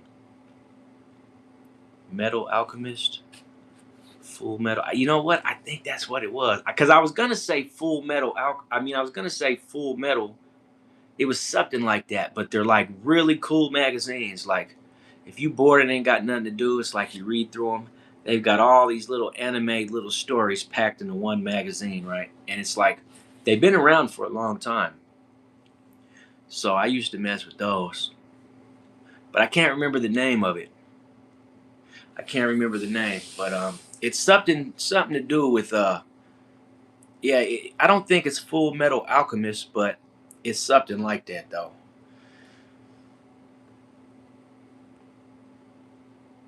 I'm gonna have to look it up later and see if I could catch you on another live, and if I do, I'll tell you the name. But I know a friend of mine had a whole bunch of those magazines, and it like so I've been around anime off and on, but not exactly my scene per se, but I don't knock nothing. Everything gets a chance with me, man.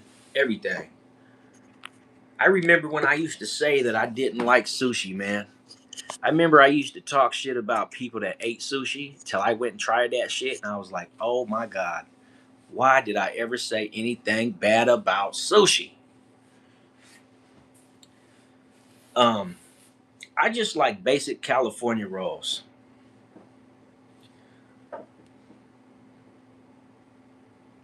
Yeah, sushi is good. I used to talk shit about sushi eaters. I used to call them nerds and uppity motherfuckers and people who thought they were better. So they go to the sushi bar and eat. When really it was just because I didn't have the money to go eat sushi all day. And it did look nasty to me at first, though. I ain't gonna lie. I used to think sushi was so nasty. But, this is before I actually tried it. But I'm going to tell you the biggest trick that sushi ever pulled on my ass before was when I tried some of that wasabi shit and I didn't know that it's like makes fire come out your nostrils. My first time I ever tried that shit, boy, that shit shocked me back into reality. I was like, "Woo, what the hell is this?" But been messing with it ever since, though. You know, in here in Michigan, in a city called Ferndale, they got a really, really good sushi spot called Tai Fei. Man, you go to Tai Fei. Not only is the food good, yeah, all you need is a small little pinch, and that shit will send fire straight out your nostrils, man. I still don't know why the hell they put that on sushi plates, but that was crazy.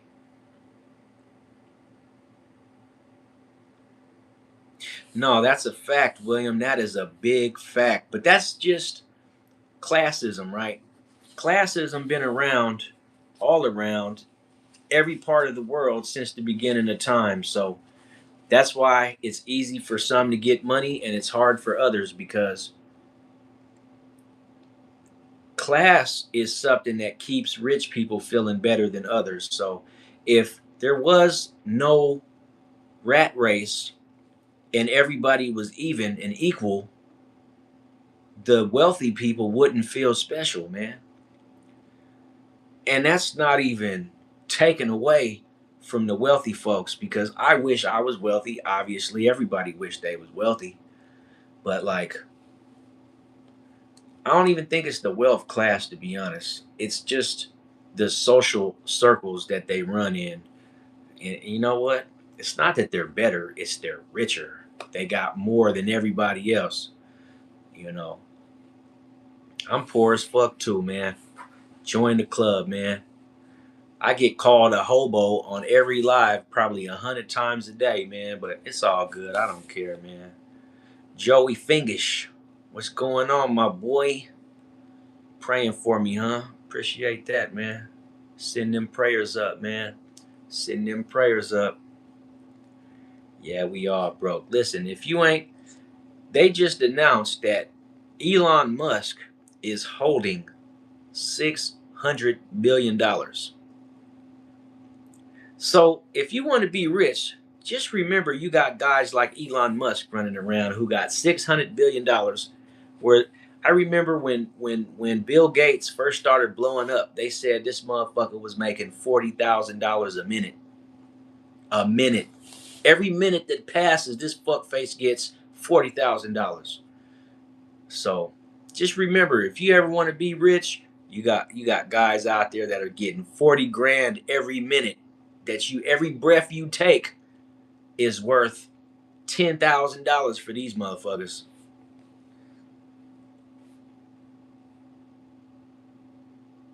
Oh yeah, man. I'm over here in Southfield, man, on the other end, right down a straight shot down the 94 freeway, man, trying to get this bread on this end right here, man, over here by Ohio, man. You over there by Illinois, I'm over here by Ohio, man, but we got the same interests.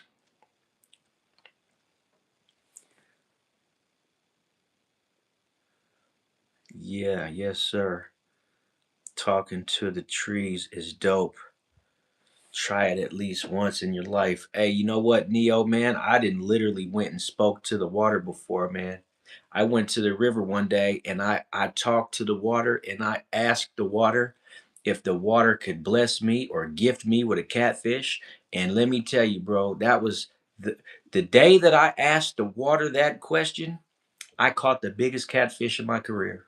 I promise you I did. And there were people out there to be my witness, man. I was talking to the water, man. Before I even threw my line in the water, I just had a quick conversation with the water and said, "Look, water, I am trying to get a catfish today, man. Could you gift me with a catfish?" And about 45 minutes later, I catch the biggest catfish of my career. And here's the breakthrough, man.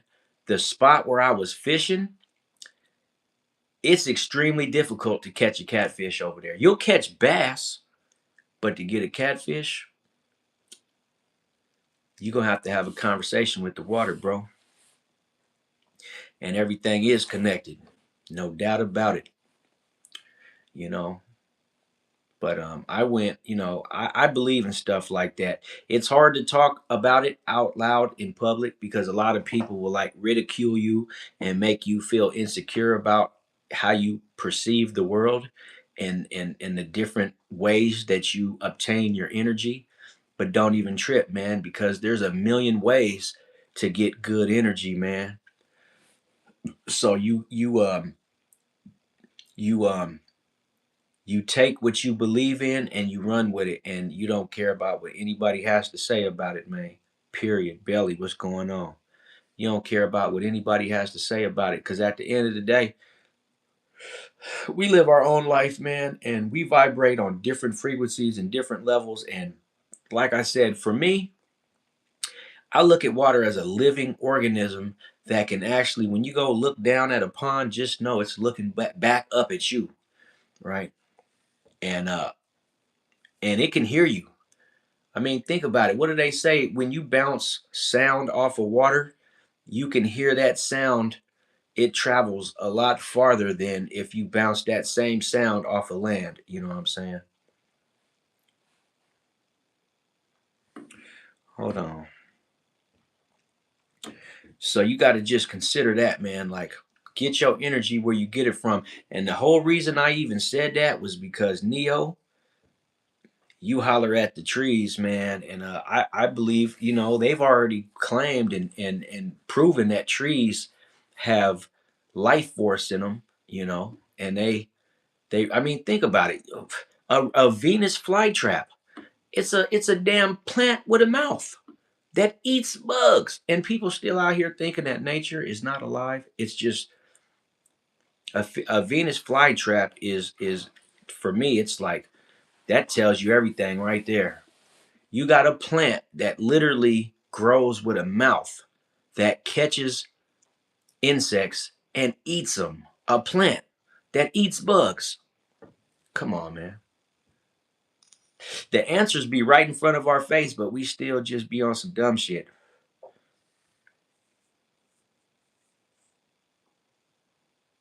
Yeah, well, I can tell you right now, it's a strong possibility that the Jets are going to go ahead and take that win. But That's all I'm gonna speak about football tonight, cause I don't really give a damn about sports, to be honest with you.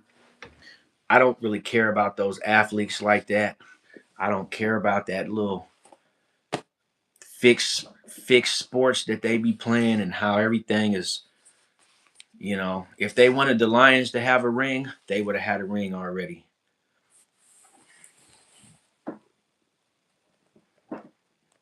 Did you know that the Republic P-47 Thunderbolt, a rugged WW2 fighter, featured a powerful Pratt and Whitney R2800 engine with heavy armament, typically eight 50 cal machine guns on one plane? Damn. That thing was a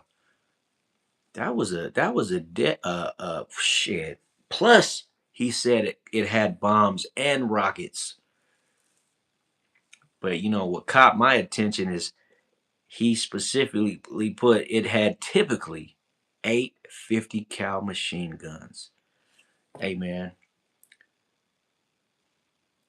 you know what? But nowadays, these jets, I don't even know what caliber you would call them jets because they shoot out projectiles that basically is just a big chunk of metal that if it hits you, it's gonna disintegrate you instantly.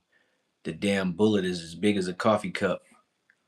So that's what's that about 250 cal? I don't really know the name of those type of weapons, but yeah, there you go, 20 or 30 millimeter rounds. And when they start shooting, they don't just destroy what they hit; they destroy the ground. Like you go digging for them damn 30 millimeter rounds, they be deep off in the. Hey, but yeah, you know what?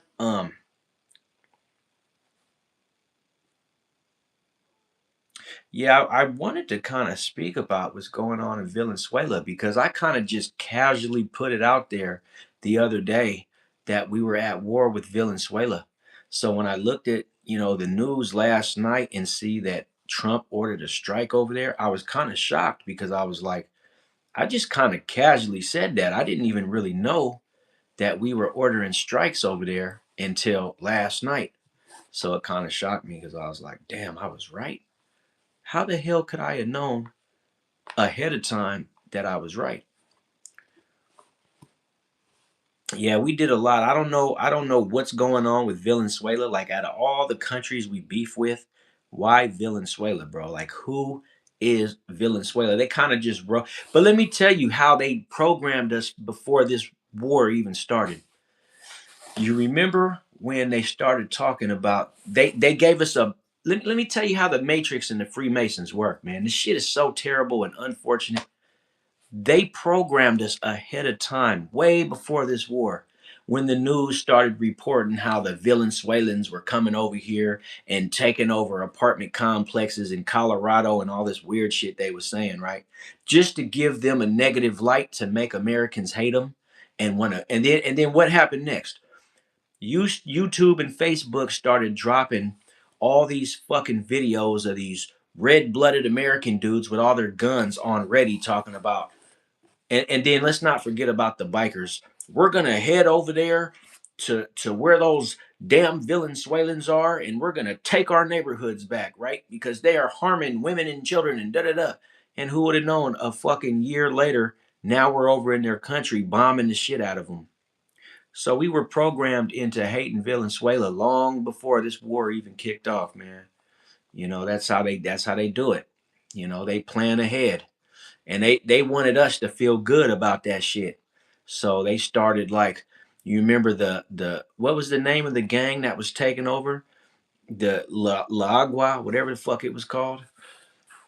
And the whole time these dudes was innocent, man. They were just not necessarily innocent, but like they were using the thugs and they deliberately let them come to America to cause trouble so that by the time America started bombing Venezuela, Americans wouldn't even care because we'll be on some shit like that's what they get. Because look what they did to the neighborhoods in Colorado when they were charging residents and stealing their money and robbing them. And and taking communities hostage and all this bullshit they was saying. And I was just like, man, I see beyond the veil. I see right through that little fucking smoke screen. Yeah, Trendy Date Diagua. Yeah, there you go. But think about it. Before we even started bombing them, the news started reporting all these incidents with Venezuelans just out of nowhere. It just first it was the Mexicans, right? Crossing the border. Then it was the Haitians for a little while. Then it was the Somalians for it. And then now the Somalians are popping back up. So let me tell you, we're probably gonna go bomb Somalia in about a year or two. Because right now, Somalians are starting to trend on the news. So anytime you see a race of people starting to trend on the news, just know that's because the government is getting ready to go do a hostile takeover somewhere in the world. But they want for you to hate these motherfuckers first. So that way, when they start killing innocent people, don't nobody question it. I remember all these news stories about the Venezuelans that popped up. I don't care whether Somalians are race or not, right? That's besides the point. Like, all right, so that's not my point I'm trying to make.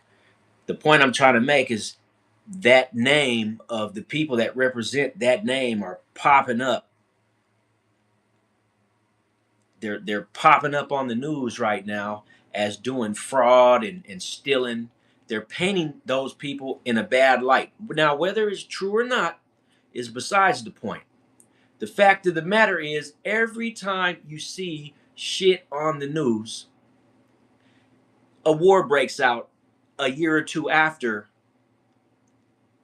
because they even said about the Mexicans crossing the border. You know what I'm saying?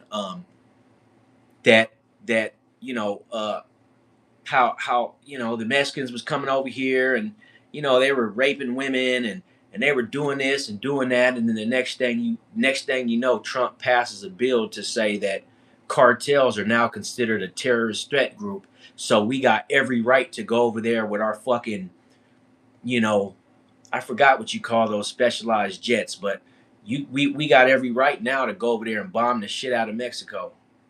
Something that we've never done before, but we gonna do it now, right? Mexico has had more of our industry than any other country. Like, half the shit.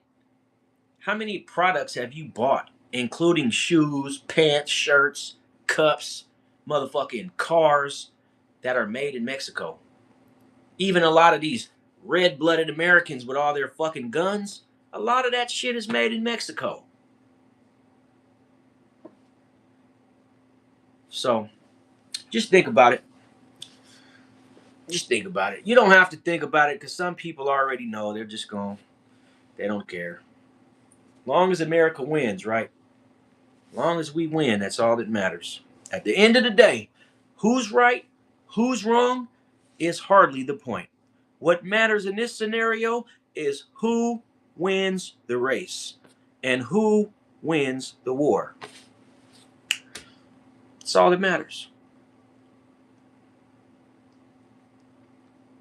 The casualties that pass away, that's just part of the action, right? They're not even real people. Those people that die that are just collateral damage, they're not even real. They're just NPCs. Like, they respawn. As soon as they die, they respawn. So it's like, don't worry about them, man.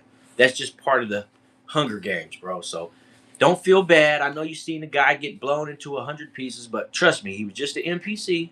He will respawn on the other side of the map. Don't worry about it. Was Valenzuela a good move or no? You know what, bro? Hey, Snowman, I don't have enough information about Valenzuela to even know.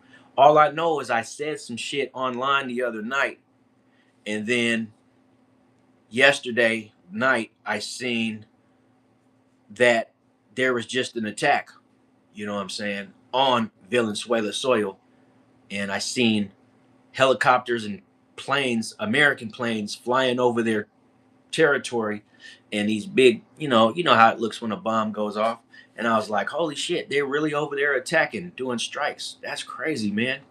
Because I said it in a video of mine, but I wasn't really serious. Like, I just know that I kept hearing about all this bullshit, how they kept, bombing the boats out in the water. But I didn't actually think it had to do with war. But I know how the American government is. Like, they like to lead you into traps, mental traps. That's what they've been doing to us since the government's been a government. They lead us into traps, bro. Like, and if you follow the news carefully and you really pay attention, it's like it's the same shit over and over. You know what I'm saying? And so when I seen that they attacked him yesterday, I was kind of shocked. Like, damn, I didn't think it was actually going to be a war. But I had said in a video that we are going to declare war on Venezuela, and it was two places. It was Venezuela and what was the other place, man? I don't know. I got to think about it, but I forgot the other place. But oh yeah, in Iran, right? But we already know about Iran. Iran kind of declared war on us because last year they went over there and they blew up their nuclear power program, whatever that was. But they did it to say we just set these motherfuckers back 400 years in their little nuclear program. And then of course you got to add the or did we? That could have just been a whole little operation. And BG is coming out of left field with the whole you are trying to defend Unc DP. I'm almost feeling like BG is mad if he says some bullshit about me and somebody actually defends me. He's got a huge problem with that. But my question to you is, who the fuck is BG? Is BG a ward leader? Is he a politician? Is he a military general? Is he anything other than a damn commenter? Like, I don't get it. Like, why are you mad at people for not being mad at me? Because I did see your little comment about me being like, Mr. NPC myself, but it's all good, bro. Like, I don't care about little shit like that, man. Cause you know what? Hey, the message always gets overlooked for selfish interests. It's how it always go. Oh, you're my mother's husband, little boy. Oh, I got you. You must be a big guy. Well, you know what they say, big guy. Hey, the bigger they are, the harder they fall, man. So don't ever underestimate me. Don't underestimate me, and most definitely don't sweat the technique, man. But if you want to be my mother, husband, and all this bullshit, man, you go right on ahead, man. But I do want you to know this: my mother's been dead for 20 years, so if you're her husband, then either you're dead or you were just an NPC. Something, I don't know. But anyways, my mother's been dead for 20 years, sir. Williams says Trump threatened to invade Canada as well, but I'm fairly sure it's just talk. Trump keeps talking. Nah, Trump be meaning what he says, man. But that's not what you go by, man. What you go by is what race of people is our fucking media trolling? Right now, it's the Somalians. So you got to be looking for something to happen over in Somalia. I'm telling you. Just keep your eye on Somalia right now. Give it about a year or something, right? Give it about a year, and I guarantee that you're gonna hear about some bullshit happening in Somalia because that's who the media is talking about is the Somalians. Now it might not go anywhere. Who knows? They might change their plans. You never know. But just remember, anytime we're getting ready to invade or do anything, they start talking about the that race of people ahead of time. They start putting out smear campaigns and propaganda against a certain group of people. And then next thing you know, you hear about a war getting declared and you hear about like we got troops heading over there to do this and do that and it might take a year or two, but it's like anytime the media starts to target a certain group of people, that's who the federal government is going after next. They just want for you to hate those people before they go and unalive them. I'm telling you, they did it with Venezuela. Think about it. At the beginning of last year and the year before in 2024, These motherfuckers in the media was talking so much shit about Venezuelans. And then videos started coming out on social media about these American people that were ready to go and fight these little gang members, right? If you remember. And now here we are in 2026 and they are officially invading that country. They do it all the time. It's just like when you finally figure out their strategy, you see the world completely different, man. And all the idiots are still going to talk shit because they don't see it that way. But like when you can see beyond the horizon, it's like, wow, I seen this coming even when nobody was talking about it. And the way that I seen it coming was just the simple fact that they were talking about the Venezuelans in a negative light, putting it all over the news, making everybody hate these motherfuckers. But yet, here they are invading their country now. I don't know why they're invading it. I haven't looked into all that because I just found out about it last night.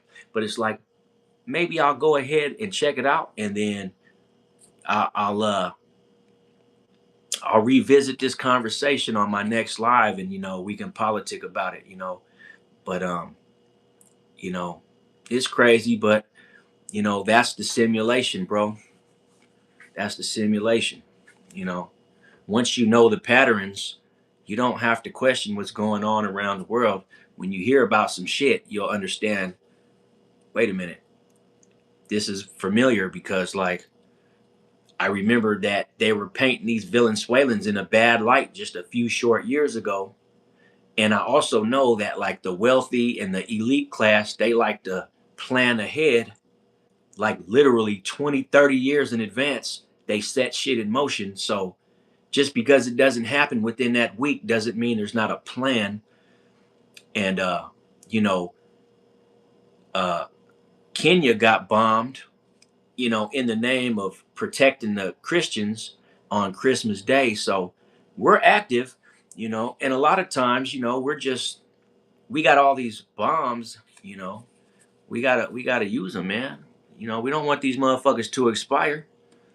So you're like, look, man, we got this whole warehouse. I'm talking $80 billion worth of bombs, bro. We gotta find someone we can use this shit on.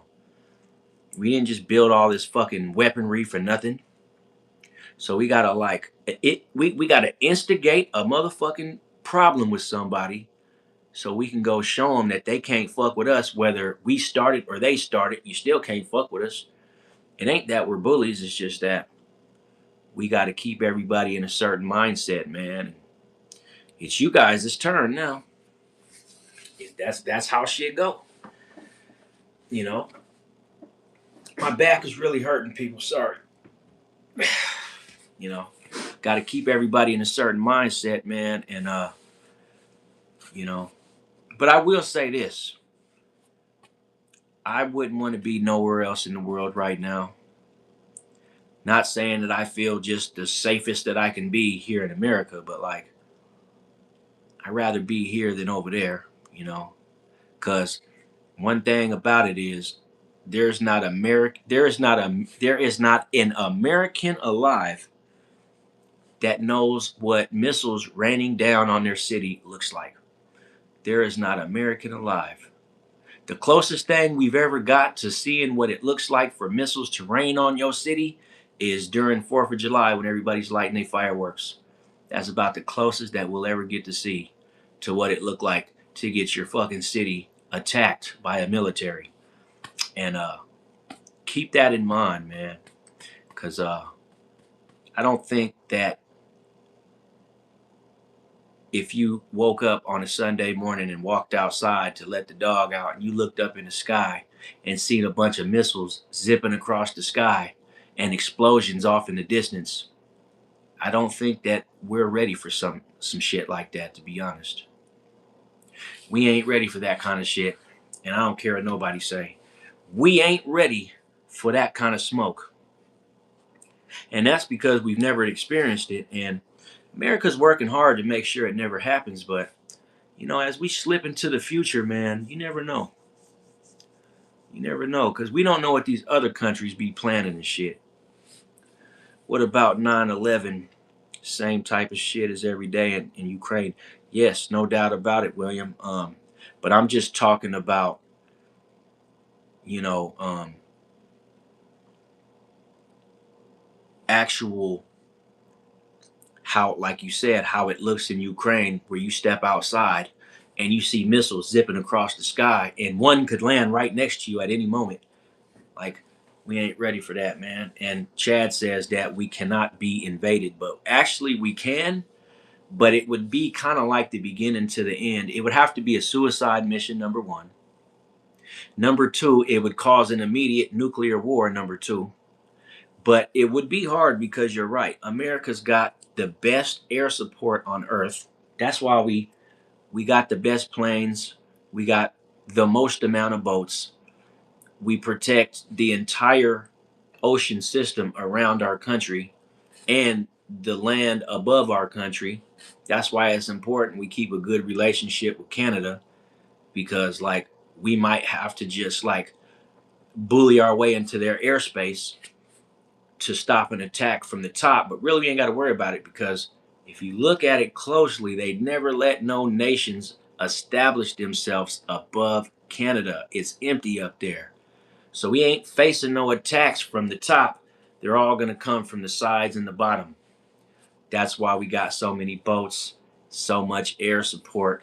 And I'm going to tell you right now, man, we got the best planes that the world has ever seen, right? Like those jets that we got here in America, man. When I say those motherfuckers are state of the art, I mean exactly that. Like we got some airplanes that like it's crazy. I don't even know how we got these airplanes that we got, but they are like some badass airplanes. They not even made out of metal type shit. They made out of composite like material that, you know, can't even be picked up on radar sometimes. So, you know, we good, but we can still be invaded. It would just, what if all the nations came together? But these are all scenarios, because one thing about it is we got enough spies all over the world to where we pretty much know who's doing what. Those motherfuckers got spies over here, so they know what we doing, but it's just like right now they can't invade. So Chad, long story short, you're exactly right, but that could change. That could change. Yeah. Okay, well, Brute said it the best. We could be attacked but not invaded. They would have to like, but you know what? Let me tell you something, no, Brute. I'm gonna tell you how it could happen, right? Because there is a theory I heard a few years ago about how we could be sneak attacked with weaponized drones, right? And it could wear out our main first line of defenses, and it could potentially open up a window for an invasion, right?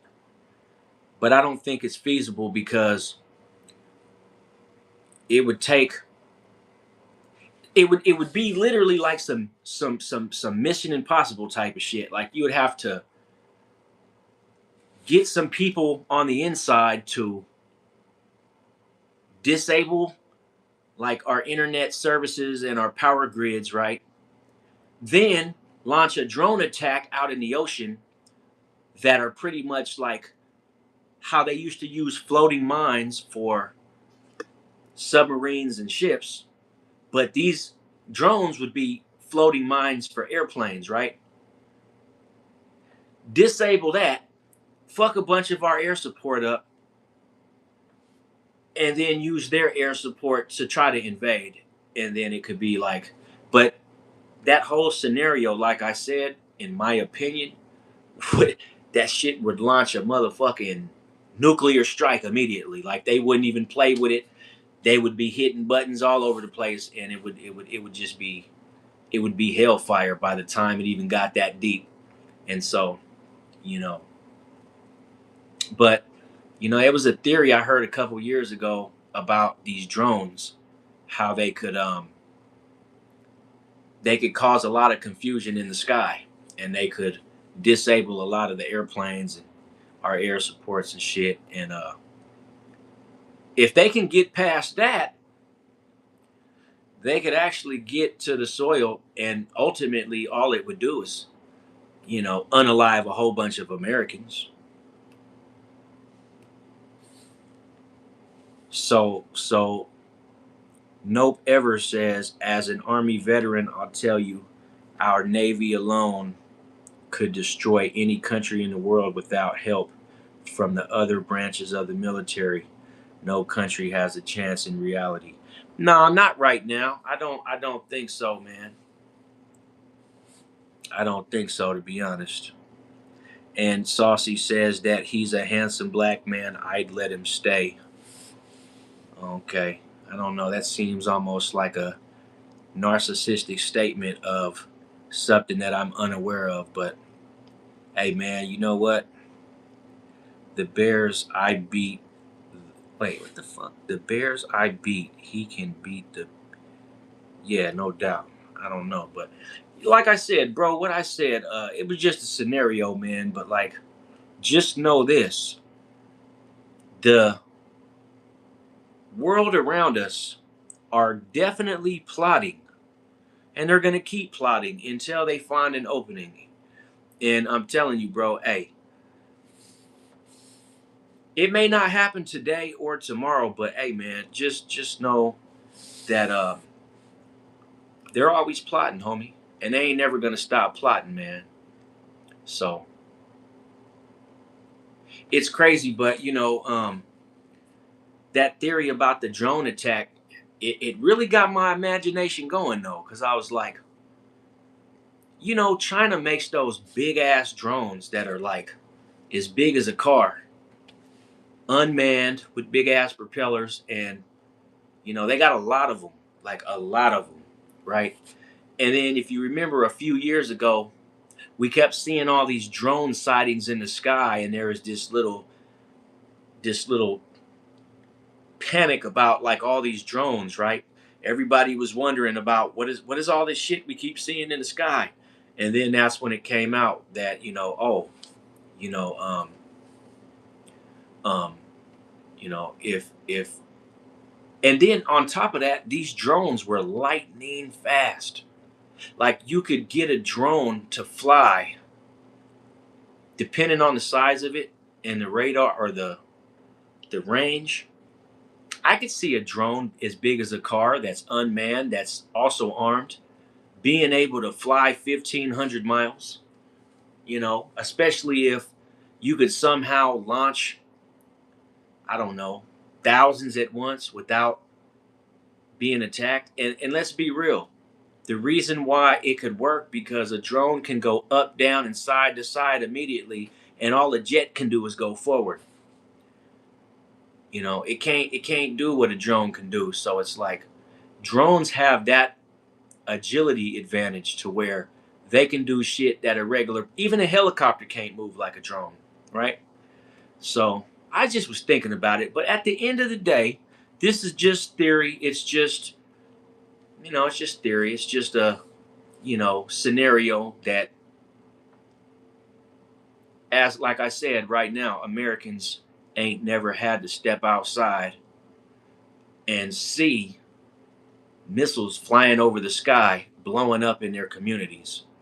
That's something we've never had to experience, and let's just pray that we never have to, because I don't want no shit like that ever to happen. Like, or you just sitting in your house late night and you hear a loud explosion and you know something just blew up. You thinking it's a gas station or something. You step outside and you just see all these missiles streaking across the sky. Man, that would be some scary shit, man. That would be the most terrible shit in the world to even imagine. But for some countries, man, that shit is a reality, boy. And I just always wonder, like, at what point in the future would that be something that our great country would have to worry about? You know,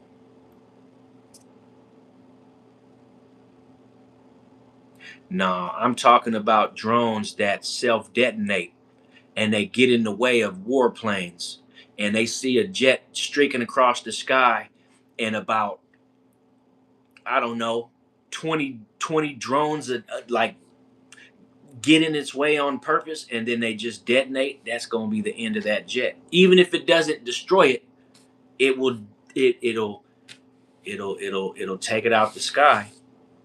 And that's the only reason why we've never been invaded is our air support, and our boats. If there was a true way to incapacitate that shit, we would be in serious trouble, man. We really would. But like I said, once again, this shit is just for entertainment purposes only. This ain't even no real shit, but it's just something to think about, knowing that it, like all these nations are always plotting on how to take us down. You know what I'm saying? You know, they're always plotting on how to take us down.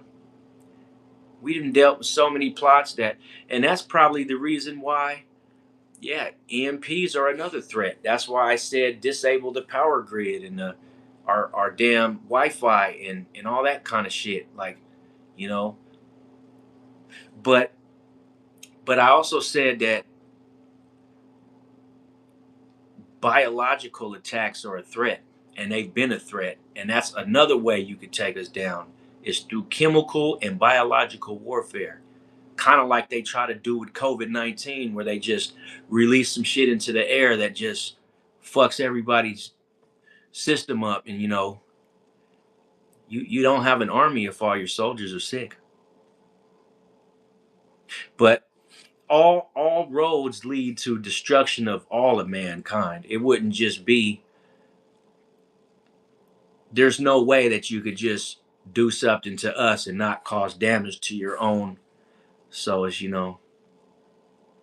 it's, it's fun to think about, though. It's fun, but it's also terrifying at the same time to think like these are the diabolical ways that other nations are plotting and got little plans in preparation to like take us down. And it's like, bro, that's, there's nothing wrong with keeping your mind open to the fact that we're not going to be safe forever. I don't care what nobody says, man. But yeah, theories are crazy. Hey, I'll be right back, man.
Okay, free fireworks. Maya says, yes, an electromagnetic pulse can disrupt or stop planes by frying sensitive electronics, but modern military and even many commercial aircrafts have shielding and backup systems. Yeah, yeah. We didn't got real sci-fi. But at the same time,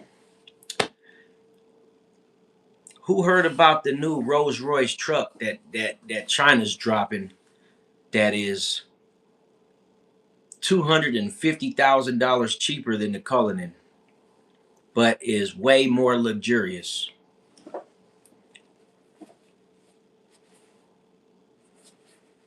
I forgot the name of it, but that truck is badass, and it's only 70,000 bucks. Well, it starts at 70, but shit, the Cullinan starts at 350. Imagine pulling up in a Rolls Royce lookalike with with everything on it. It's even a rival to the Maybach SUV. And these cats paying $500,000 for theirs, and you only drop 70 for yours.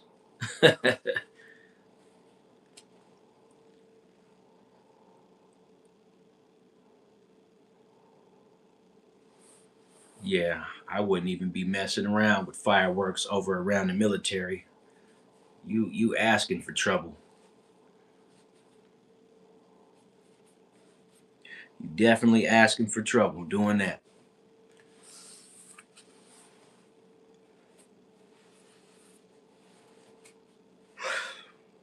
Man, we are 135 minutes in.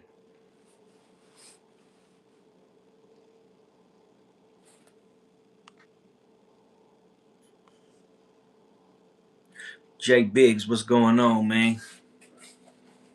I see you in and out. You've been in and out all night, man. I like you keep coming back though, man. That's what's up, man. We maintaining about 10 in the chat right now. They doing their thing up and down. Yeah, no doubt, man. I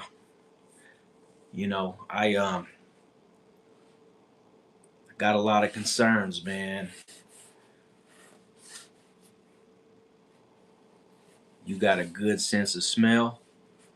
Um, yeah, but my ears are better than my nostrils, man. Due to many sinus infections, man, my sense of smell ain't where it used to be, man.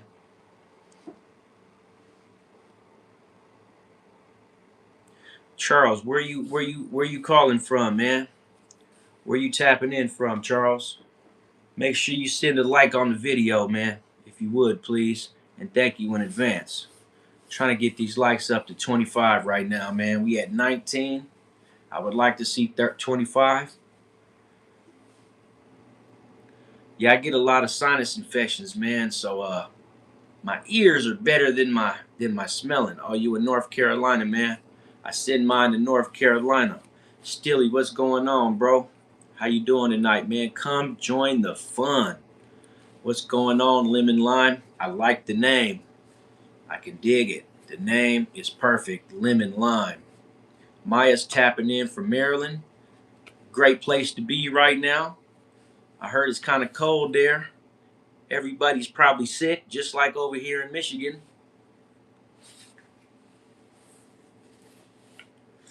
But it is all to the good. 22 likes.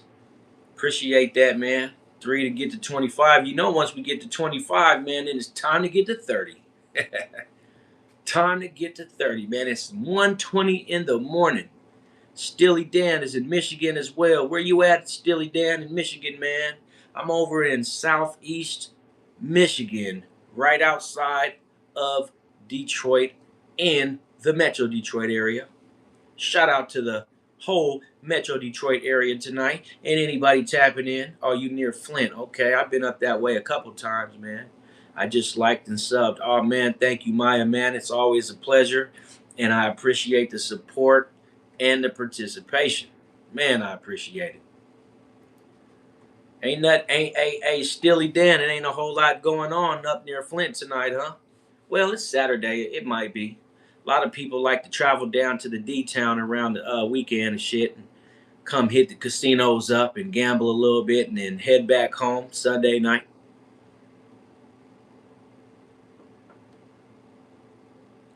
Sensitive topics, but important to think about. No doubt about it.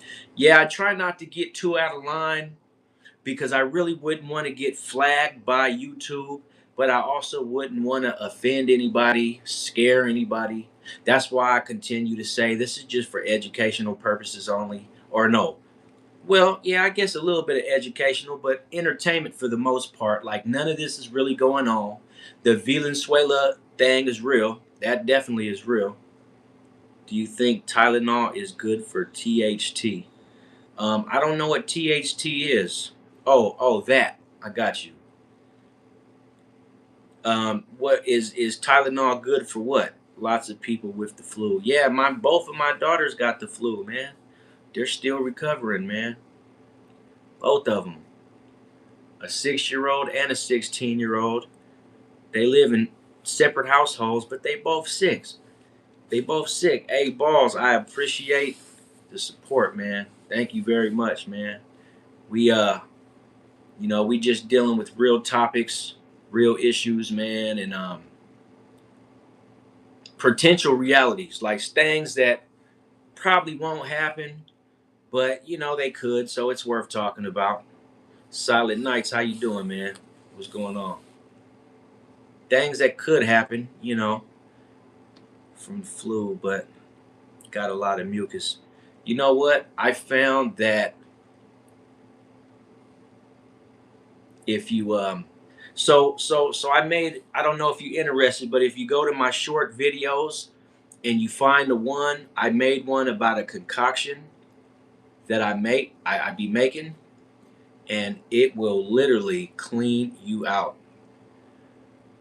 I put but you would have to go to the store if you don't already have all the ingredients. It consists of mint leaves, um, whole lemons. But see, when I make my flu juice, I don't cut the meat out of the skin. I just cut the lemons in four and throw everything, including the skin, into the pot. I put ginger root in there. I put it all in there. I don't skimp on nothing, man. I put black pepper in there. If you got organic peppercorns are better. Um, and then when you're done with all that, you put okay, well that's even better then. You can whip you some up tonight, let it boil on about medium low for a good 15 minutes. And make sure you put lots of water though, because if you want to make more than you need, because it's always good to put a little bit in the jar, put it in the fridge for the following day, so you can follow up. And I'm telling you right now, you will feel better within days. And that's just what I found, my personal experience. You will definitely feel better, man. And hey, you right, Neo. We don't really know much about nothing, man, unless you a part of what's really going on. Then all you could do is observe and have an opinion and speculate, and that's it. That's all we got right now, man, is our opinions and our speculations.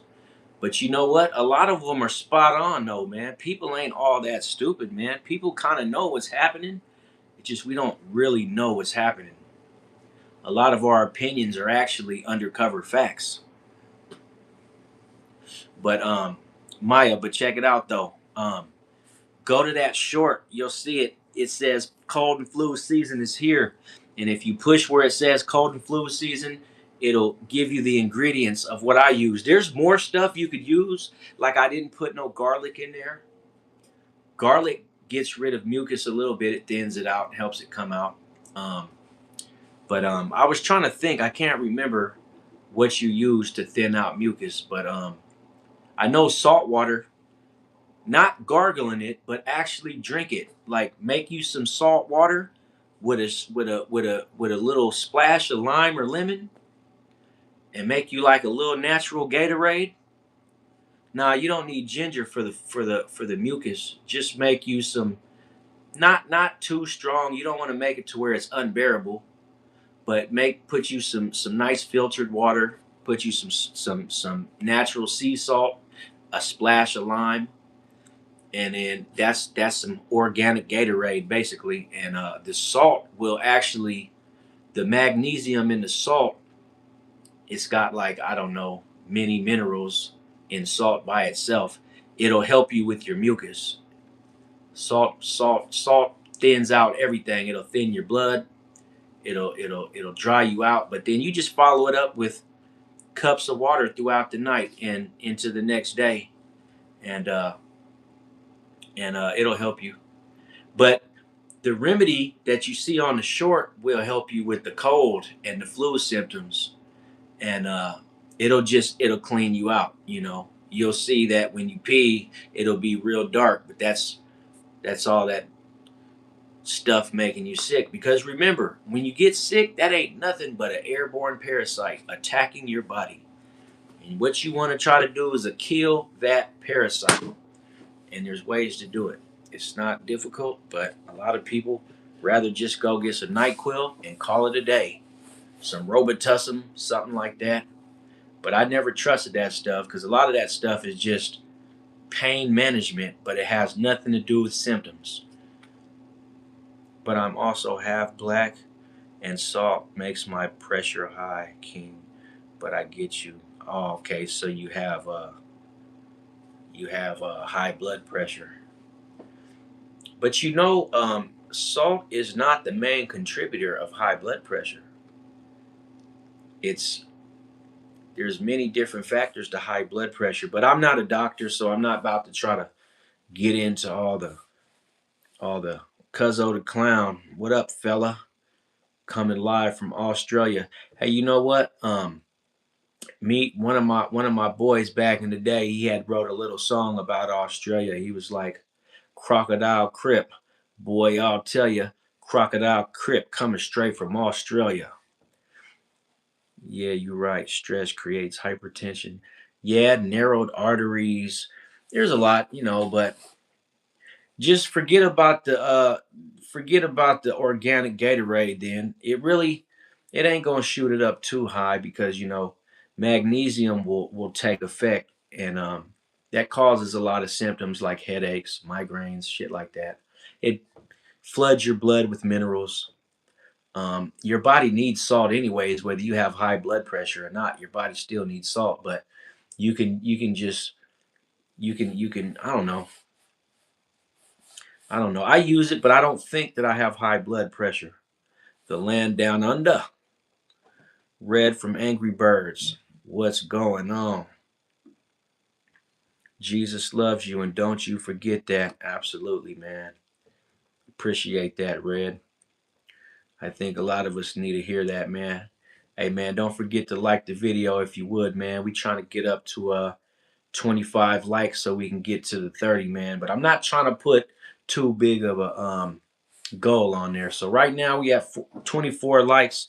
I would like to see 6 more just to get to 30 for the night, man. We're 146 minutes in, going into 147 minutes. We've been holding steady at around 10 people, man. So, um,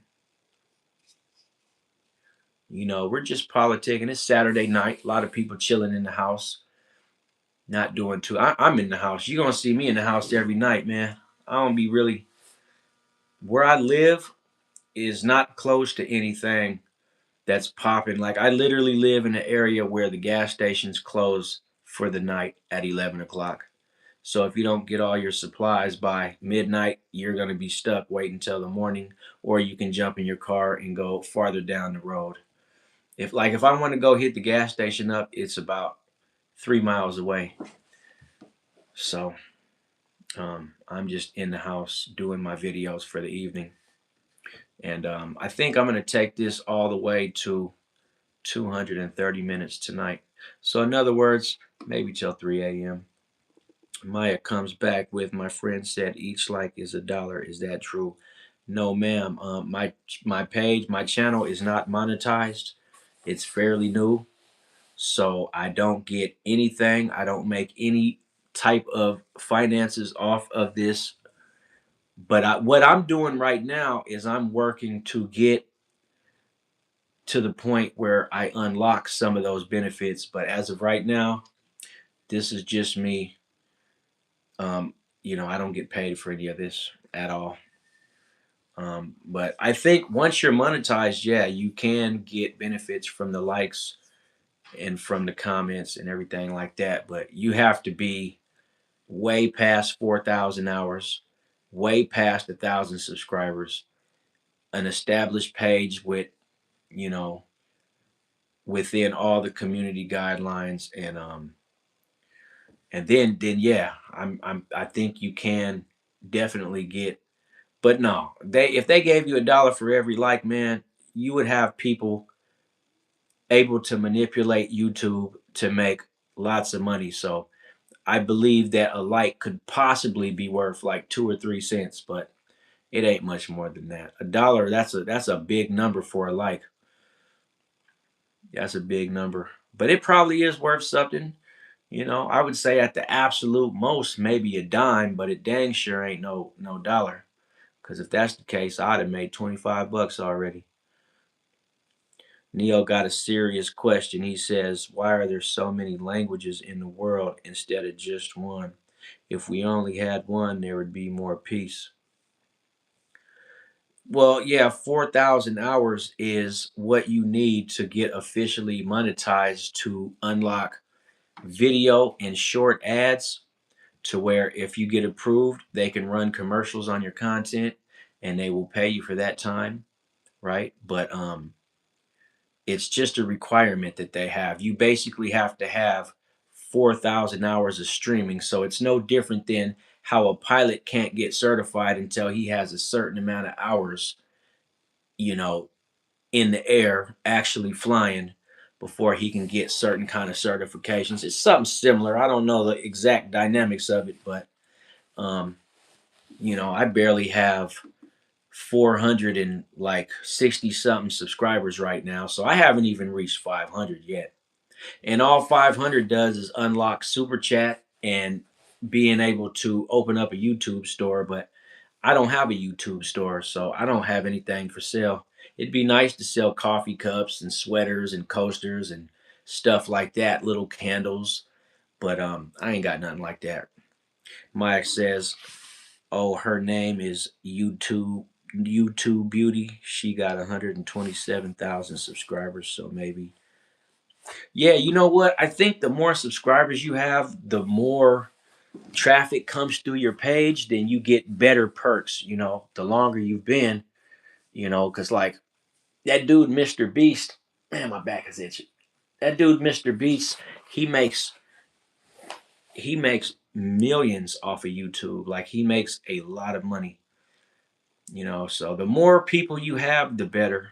But it is a lot, man. That and they do that to discourage the people to like, I believe, I don't know if it's true, but it seems like if you're a little small channel trying to make things happen, like it's gonna take a lot of work. And if you're willing to do the work, you'll get to where you're trying to go. But it's like you are going to have to do. That's why I make these lives so long, because it helps my watch hours jump. But like it's a lot of work. You got to sit here and you got to like live every day for hours and hours and hours, like you're sitting at a job, you know. So yeah, you know. But it's cool. I want my channel. I want it because like I actually have a vision and a message that I like to push. So, you know, I'm not just jumping on here just to like bullshit and argue with people and like it's some kind of party line. Like I actually want to turn this into a part of my life to where, you know, and it wasn't about the money, that's just what you get on YouTube as you know, an incentive to keep pushing whatever message you got. It's like it's an incentive that they'll give you, but it's like everybody doesn't do it for the money. Because there's a lot of guys who have channels with lots of followers, lots of views, but they're not monetized. I know a lot of creators that are not monetized. They don't make a dime off it because they don't do it for the money. But I'm sure if they could, they would. But you know, there's successful people that have channels that they don't need the money. You know, so it ain't always about the money. It's definitely not all about the money. That's why people go do crazy shit for firearms. Yeah, that's why they do it because those are the people that want the money. When you see people doing weird shit, those are the people that want to get paid. I ain't gonna lie to you. I would not mind getting paid. You know, Frankie, I did. I went ahead and there's a little thing that you can it's called the partnership program, right? The FPP or the YPP, the YouTube partnership program. You got to activate it and turn it on. And that way, once you hit all of their criteria, they're going to review your page and then they'll let you know if you qualify for like monetization or getting the ads and all of that, because they want to see what kind of traffic you're getting and is your content consistent. Is it, they're gonna review it for whatever they review everybody's stuff different though. So basically just, keep it cordial, man. Don't be doing too much on your page and don't be acting a damn fool. And you can actually make a couple bucks. But I mean, even once I know other creators that are already monetized and they don't barely get nothing but 200 bucks a month, right? And they might have 29,000 subscribers, but it's just like, it's there's a lot of different scenarios, man. But I would say to anybody who wanted to create a channel, just know that you're gonna have your work cut out and you got to take it serious because YouTube sets the bar just high enough where you got to work your ass off to get where you're trying to go. You have to sit here for hours, drop videos, have your content ready, make sure it makes sense. Don't be violating community guidelines because, man, I've also seen people with 40,000 subscribers lose their channels in one day. So, you got to be careful too at the same time. My friend said trans women are not women, and all of a sudden she had so much hate from strangers and got 67,000 subs in 1 week. I know she did that on purpose for money. Yeah, you know what? Once you start building up them views, oh man, you can go crazy, man. If you got good stuff, man, people will come. Some people only do lives. You feel me? Some people only do lives. Like they got all their subscribers off of live videos.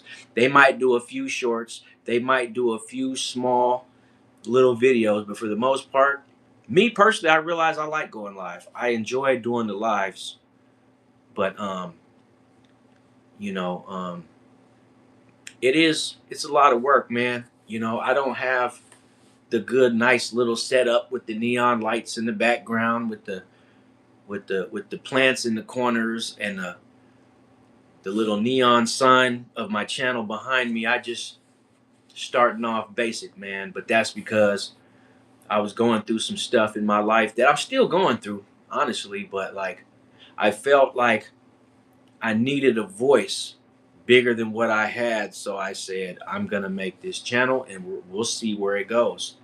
And at the time, I only had one subscriber, and that was 7 weeks ago. So the fact that I'm sitting at almost 500 right now makes me feel really good because, like, it just lets me know that not only do people support what I have to say, but they like it. And so I feel like in 6 weeks, I'm doing pretty good. And I'm just like everyone else. For years, I've always went on YouTube, created an account, but I would go on YouTube and watch videos, listen to music, and see what kind of latest stories was on. But I started going through some very strange circumstances in my life, and I felt like I couldn't talk to nobody. So You know, the other weird thing that happened was I started noticing all these channels popping up about people talking about the same type of stuff that I'm going through. And those pages were fairly successful. So I was like, well, I want people to hear my story and I want to put out my point of view. And so, you know, I just sat down one night and made a video and made another one and another one. Here we are, almost 300 videos later, and I'm doing pretty good, man. So I'm just gonna keep it going, and I still work my day job, no doubt about it. And and hey, Jake, if you want to know like what, go watch my videos, man. Subscribe to the channel, like the video, and you'll be able to see all the content, and you'll be able to know every time I go live. Because I was supposed to stop going live on January 1st. First I said Christmas, but it was going so good for me, then I extended it to New Year's, and it's still been going good. So now I just said, you know what, forget it, man. I'm just gonna keep doing my lives until, you know, I get my subscribers where I want them to be, and I get my hours in. I like dropping my shorts. My shorts basically are messages for people of all sorts, inspiration, and um, that's where I'm really shining at, man. Because every time I drop one of those, like I'm getting a decent amount of views on them, but I'm also picking up subscribers, so it's cool, you know. But it takes work, man, to do this kind of shit, man. It's not easy, man. It's not easy. You got to dedicate a big portion of your day to it. People got to put up with you making videos all the time. You know, sometimes you're going to be around people that don't want to hear about it or what you got going on. But, you know, as I grow and I get to a point that I want to get to, like I have an office I could set up with a table and I still need to get a computer. I mean, I have a computer I could use, but it's not mine. The reason I ain't got a computer is because I have an iPhone. I never needed a computer and I never planned on, well, yeah, I did. I didn't plan on making my channel at the time that I made it, right? Is what I was gonna say. So I wasn't prepared, but now that it's started, it's up and running. I'm just gonna cross the bridges as I get to them, and we gonna wing it because I've been winging shit all my life, so I'm gonna keep winging it. But at some point, it's gonna get, it's gonna get to a professional level where I'm gonna have to like get in gear and take it, to another level, just like any business, you know. Yeah, this is also a great form of networking. You never know who is on here watching you. Yeah, absolutely, man. And I feel like I've already came across some great people, man, that I wasn't even aware of. And you're right, man. Sometimes even celebrities sit back and watch you. I mean, everybody jumps on YouTube. And especially if you're one of those people that just be into watching lives, you just scrolling and you come across a specific person that just starting out, nobody really knows them, and you're like, bam, hey, who is this person? I really like what they got to say, man. Hey, reach out to that person, tell them I want to collaborate. You get one good like or one good comment from a major player, that might be the difference between success and stagnation. So, you know, um, the name of the game is keep going. I have like the field of dreams mentality. If you build it, they will come. But they ain't never gonna come if you don't build it. So we build, we gonna always build. Even if I have to rebuild, we gonna keep on building. So but like you're gonna have to tap in because I'm always on, like, I pretty much keep my channel on like the same frequency, but I have different dynamics of what I talk about. But it's like I don't do celebrity gossip unless it's just like a breaking story and it's just something that I want to speak on briefly for like 5 minutes. I'll speak on something, but for the most part, it's just, awareness, inspiration, fellowship, exchanging ideas, building the community of like-minded people, and you know, trying to keep a nice vibe for, you know, most of the people. But you can't, like I say, and I'm sure everybody knows this, you can't make all of the people all of the time happy, because you know, all content ain't for everybody. And you know, I would say if this ain't, you know, the kind of content for you, then I encourage you, go out, type in the keywords of the kind of stuff that you like, and then you will find all kind of channels, and you find something that you can subscribe to that you like, you know. But I just want the people that are going to support and follow my journey and what I, you know, like to do with you know, my information, come and mess with me, lock in, and you know, and they do, because when I do these lives, I see a lot of people, man, that they come and chop it up with me every single day, man, you know. But I've been pretty much since November. I've been like every single day, multiple times a day, a lot of times, dropping my content and keeping it consistent. And if you're trying to build, that's what you got to do. If you drop down and get lazy, it's going to take forever to get anywhere with it. And most people fall off within like the first 6 months, because it's exhausting, it's hard work, and it's like, you know, it's not for it. Sitting in front of a camera doing content creation, even if you're not sitting, because some people go outside and do cartwheels and, you know, go walk downtown and just show people the city and go eat all this good food, and like, you know, it's still hard work, you know, because like you have to actually go out and do these things to make the content. You can't just not do it and think you're going to make content.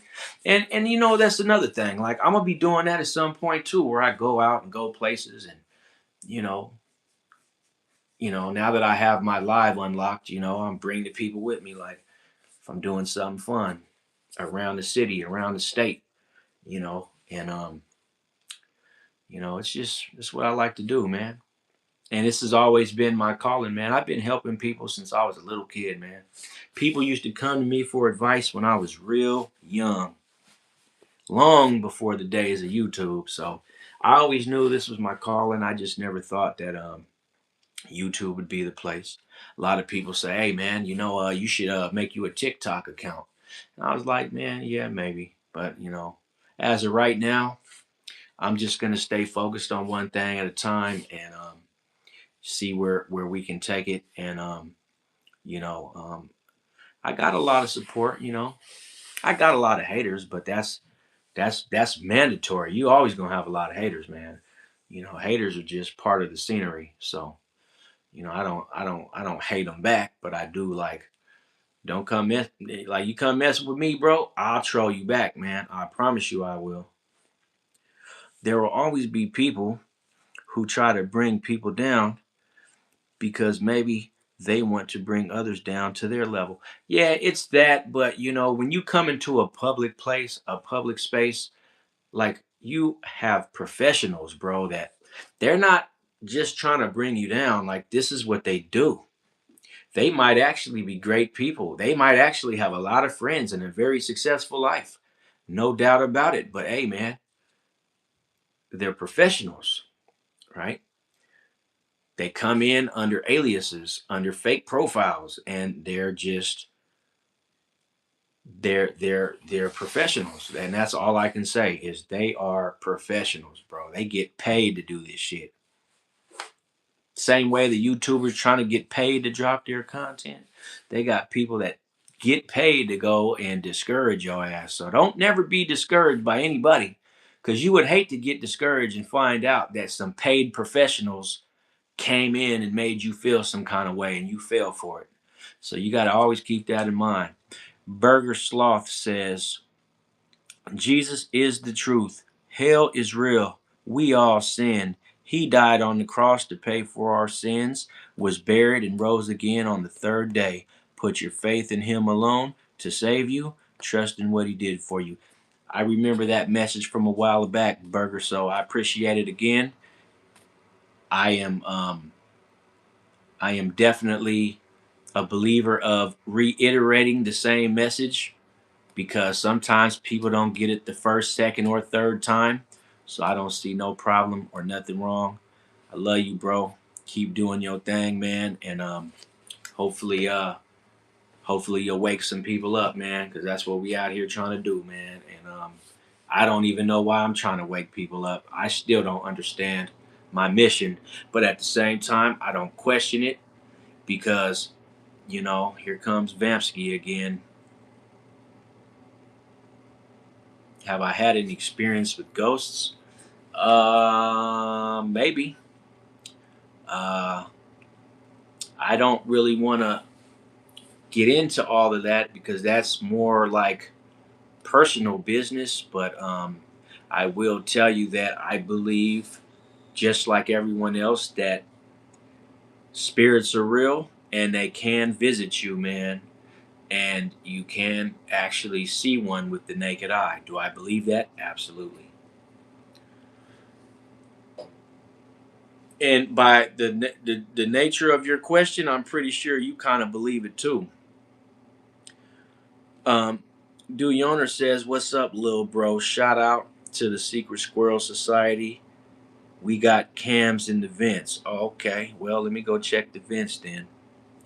If I may ask, where are you originally from? I'm originally from California, man.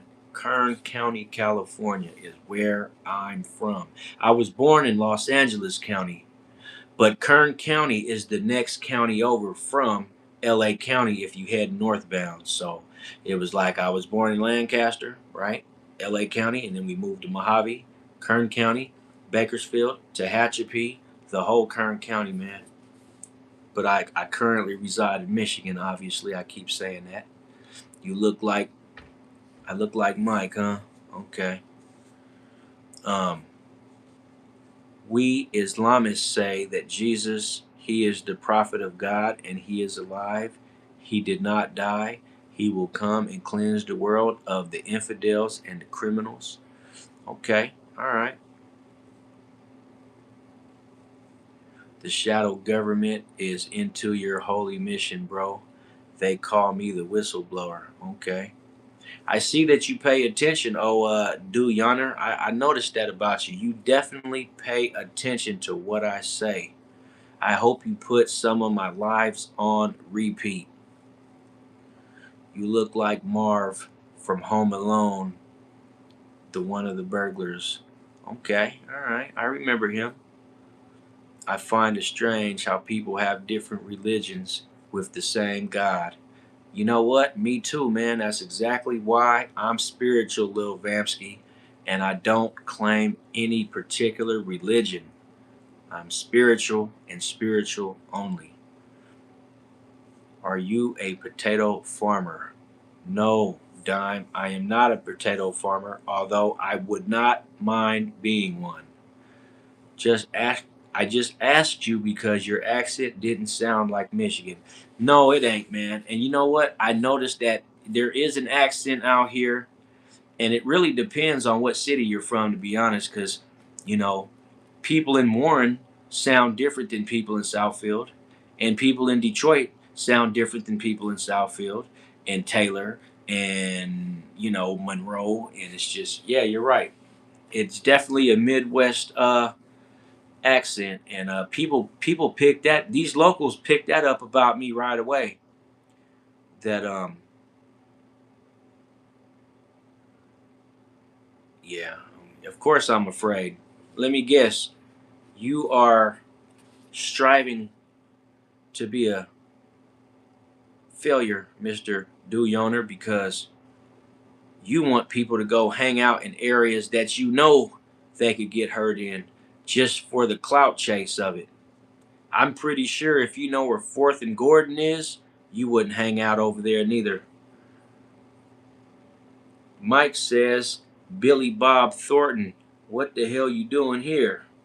Lil Vamsky says, you got that California accent though. Well, that's where I'm from, man. And I was one of those people where I was a hardcore Californian. Like I really represented hometown to the fullest.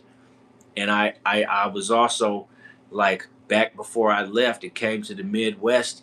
Like I ran with a lot of homeboys, man. Like a lot of homeboys, like everywhere.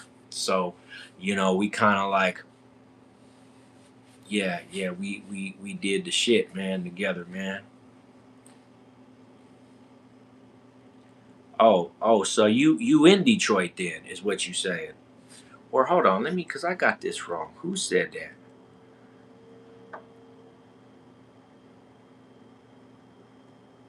Oh, okay, that was you. Oh, so you live on Fourth and Gordon. So you stayed down over by Southwest area. I'm taking it. No, Midtown. Let me see. Third, Fourth and Gordon. I would say that's, yeah. You close to downtown. You close to like Midtown, Mexican Town area. In that area down there. No, I don't be down there. I did. You know what? I had to stay on Third and Martin Luther King for a little while. If you know where that, if you know where that's at, it's right around the corner from where you talking about, right off of Woodward and shit. But I had to stay down there for a minute, where the rats are as big as cats and shit. Yeah, right off of Third Street. But I had a car though, so I used to come back to the West Side, man. I've been on the West Side since I've been in Michigan, man. I've been on the West Side of Detroit the entire time. Right, a lot of people on the West know me, man. You ever came to the South? I go to the South all the time. I be fishing down at the Ambassador Bridge Park. I go pick up my achiote paste and my carne asada over there in Mexican Town on the Southwest side. And when I was a tow truck driver, I used to go buy tacos over on Verner and Junction at the little taco truck, man. And yeah, man, I used to get I used to get my other tacos right there on Michigan and Livernois in the gas station at right there on Michigan and Livernois. I forgot the name of that damn place, man. They got another one over here in Southfield, but the one in Southfield is not messing with the one on Michigan Avenue. But I don't know why that the name is slipping my mind right now. But it's really good, man. It's really good, bro. Lil Vamsky is no, like Florida, Texas. Oh, you mean the South? No, I never been in the South before, man. I came straight from the West to the North. But I always wanted my, like, one of my ex girls was from Montgomery, Alabama. I'm talking about really, really from there. Like, so I ain't need to go to the South because, like, my little ex broad was terrible, man. She was from Montgomery, of all places, man. And they Montgomery women are, man. She can't even function if she ain't got some true religion or some motherfucking uh some I don't even want to talk about her, man, because she pissed me off still to this day. We've been apart for shit 9 years, and I still think about her ass, and I just get mad for no reason. But I tell you what, man, you get you old Southern girl from the hood, it'll change your life from the I, good or bad. I guess it depends on your what you want, right? Because like she was the most terriblest girlfriend I've ever had in my life. But you know what? We had the most fun. We had the most fun, man. She was a very fun, terrible person. She gonna fuck your life up, but y'all gonna have a lot of fun doing it. Never met a woman that would mess my life up till I met her.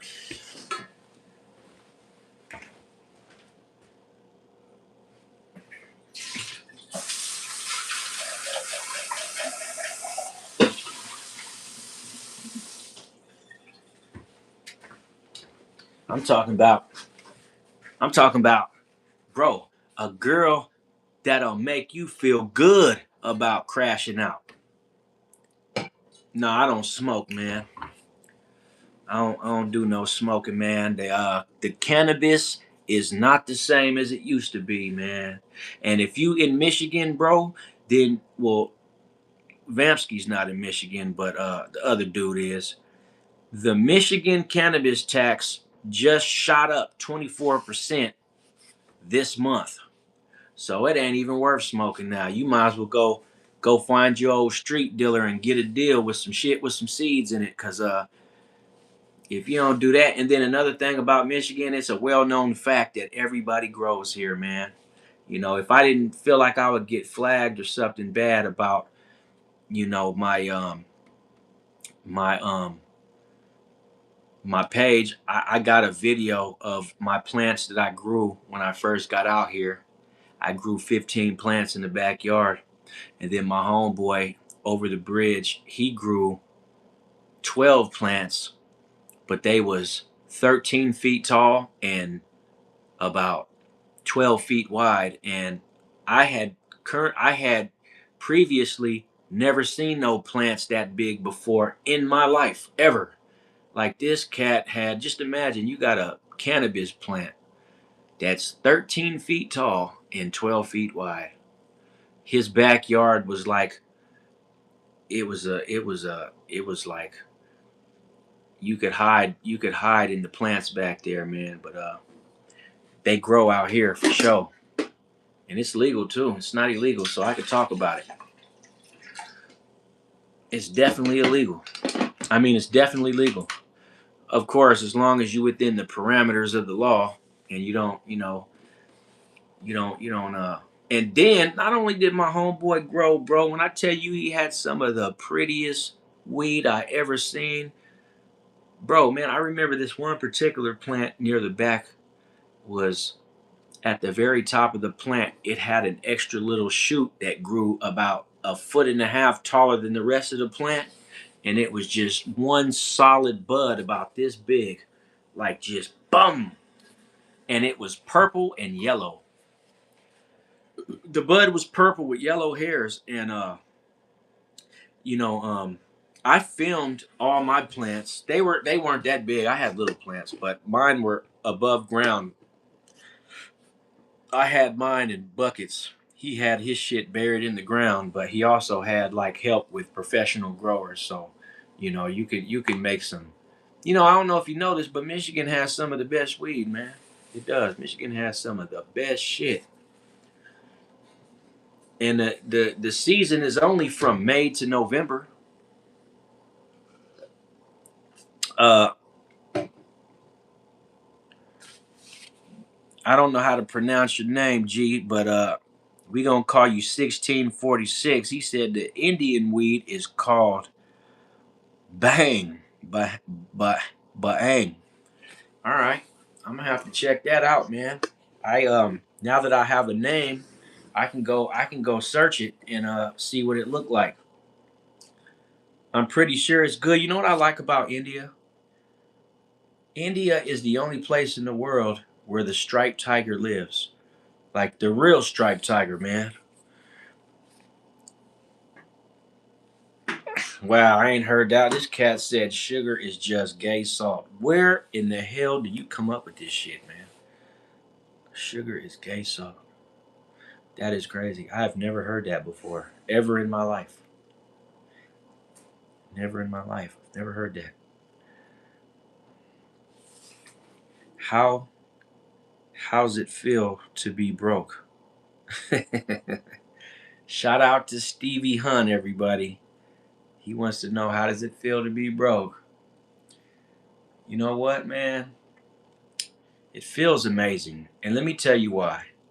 I know when you're broke, you ain't got nothing to worry about, man. You ain't got shit to worry about. You don't got to worry about nothing when you broke. That's how it feels. When you homeless, you don't have to worry about where you're gonna live, how you gonna pay your bills. You don't have to worry about nothing. Michael says, respect my brother. Hey, I said respect right back at you, man. Let me get a like on the video, man. I need 2 likes to get to 30, man. And make sure you subscribe if you like my vibe, man. Cause it don't cost you nothing to press that button. Shout out to my boy An Hefe, man. He's a content creator on YouTube that reports out of California, man, on street activity. But that's his little. I had to give a shout out to young An Hefe because that's what he be saying. He be saying it don't cost nothing to press that button. God is with me. I appreciate that, Stardust. I need the love and encouragement right now, man. You know, everybody going through something, right? And ball ball striker says those striped tigers live in India in a place called the Sandarbans, a swampy area of the east coast of India.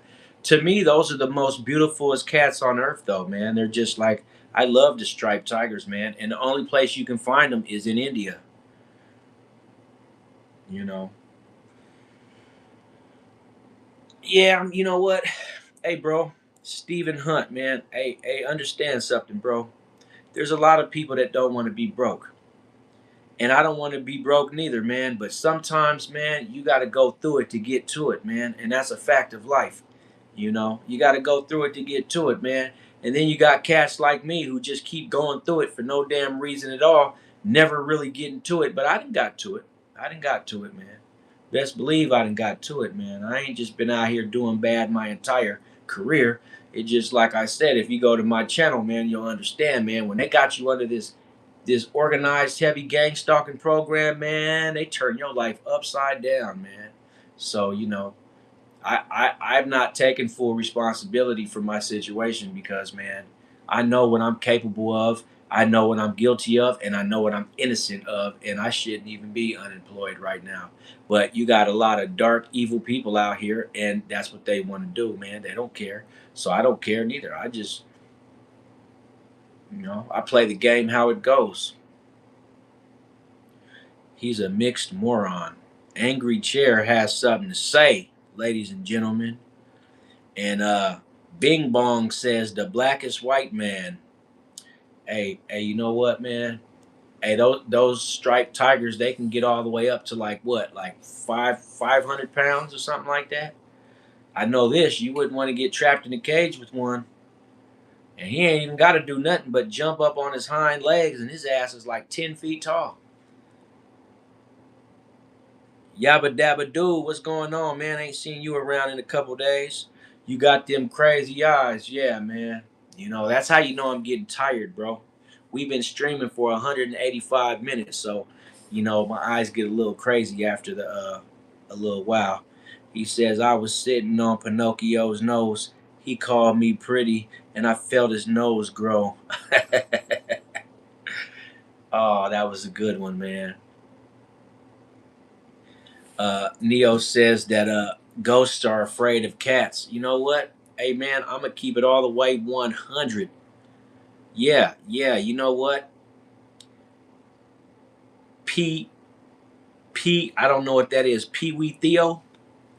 I've had some Seattle weed, man. When I lived in Las Vegas, I had a partner that used to go to Seattle and bring some of that regular stress back. And I'm gonna tell you, man, some of the best stuff I ever had was from Seattle. And in my opinion, that's a big fact. Sir John, my father, is dead. He's been dead since 1994. So I think he's white now, because ain't that the color of bones? White? We got some good stuff up here in Montreal. No doubt, man. Look at all the cannabis club popping out, man. They like, hold on now. But like, hold on. All I said was that Michigan has some of the best. I never said they had the best. I just said they got some really good shit up here, and they do have some of the best shit. So, hey, man, shout out to any other region who got some of the other best shit. Florida got Zaza, but you know what? They do say that Florida's the sunshine state. And so, you know, I don't need no moderator, bro, because I'm not kicking nobody tonight. I ain't kicked one single person all night and don't plan on it because freedom of speech is a real thing and don't nothing nobody say affect me enough to want to kick them tonight. But if I'm feeling some kind of way on another night, I will have no problem hiring a moderator, but I hire my moderators as needed. And tonight, I don't need one. Oh man, you know what? You on your way to Florida, man? Hey, no doubt, man. Hope you have a fun trip down there, man. Go make sure you put your feet in the sand, man, and hit that beach up one time for me, man. Take lots of pictures, cause if you already subscribed to the channel, Florida Boy, go ahead and add one in the comments in the community posts, and let me see where you was at, man. I ain't never been to Florida, but I always wanted to go. John Portillo posted a picture of the American flag. Oh, you going to Tampa? Okay. Or no, that's what Steven Decker said. Yeah, Tampa Bay. That's a good team. The Buccaneers. They ain't too bad. I'm from Tampa. Okay, Vamp is from Tampa as well. Gotta love that. The 813, huh? Hey, you know what? I'm from Kern County, man. We also the 8, but we the 805. If you can see that, we the 805. See the 5, the 0, and the 8 right there. Bam. But we 805 though. I had to get it blasted on me about 16 years ago. You know, I said, I'm gonna get the 805 on me. And you know what's so crazy? 805 ain't even 805 no more. They didn't change the area code to 661. Like, damn, why you have to do all that, man? You know, but only the OGs still we 805, man. We didn't change just because the local government changed it. We like, nah, 805. That we just like the way it look and sounds. 661 looks weird. It's still parts of California that are 805, but like where I grew up ain't 805 no more. Really, Brandon, but nobody knows that. No one knows that. I don't even know what you talking about. Who is Brandon, bro? My mother didn't name me Brandon.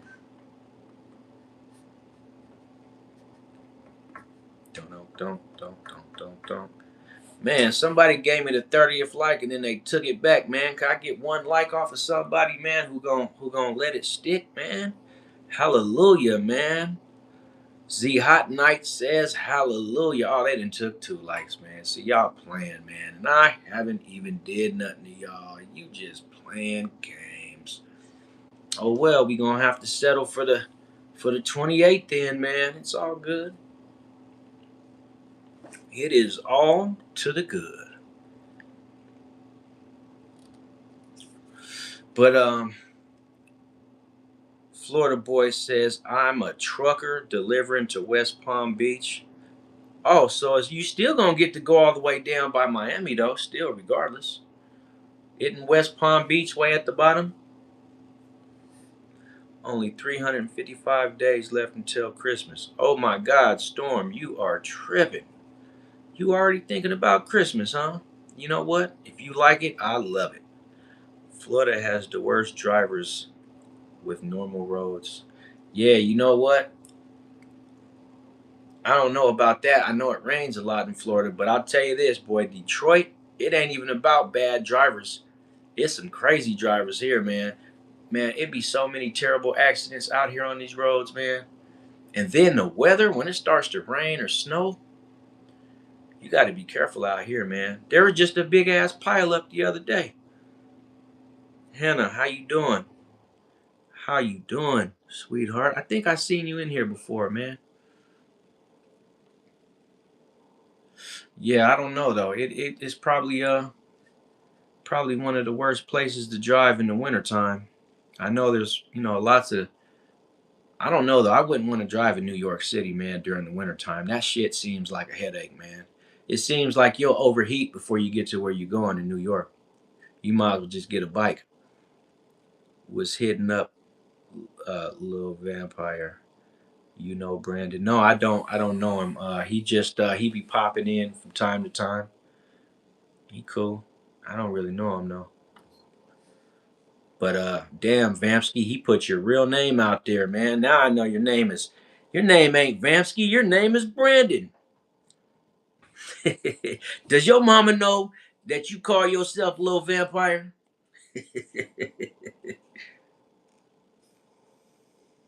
Boy, you know your name is Clarence.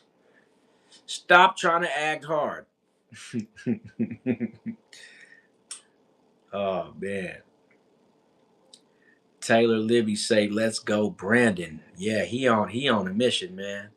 Does Detroit have a forest? Nah, Detroit is all woods, bro. And then it ain't even really all woods, man, because a lot of it has been I don't even know how you say it. It's like a lot of it's been paved, so it's like city everywhere. But like in the area of Southfield, there's wooded areas though. Like there's places where there's no property, but it's all federal land or it's privately owned land. So they definitely got it though.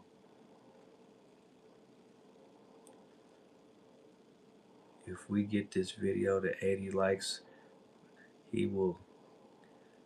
Yeah, okay, man. Whatever you say, bro. You came in like a wrecking ball to say that. Boy, you wild. You wild, man. Hey, man. I'm gonna need someone to go take all political's baby oil away from him. But he wants to be the first person I have to kick tonight. I don't know why he wants to be the first, but I guess someone's got to be the first, right? I said I wasn't gonna do it, man. I said I wasn't gonna do it. I'm only streaming for another 45 minutes, bro. Star Fox, you haven't donated nothing because my notification didn't bing. I haven't got one email the entire night since I've been streaming. But if you do want to donate for real, man, go to my description, man, and get my Cash App and go ahead and drop that little donation.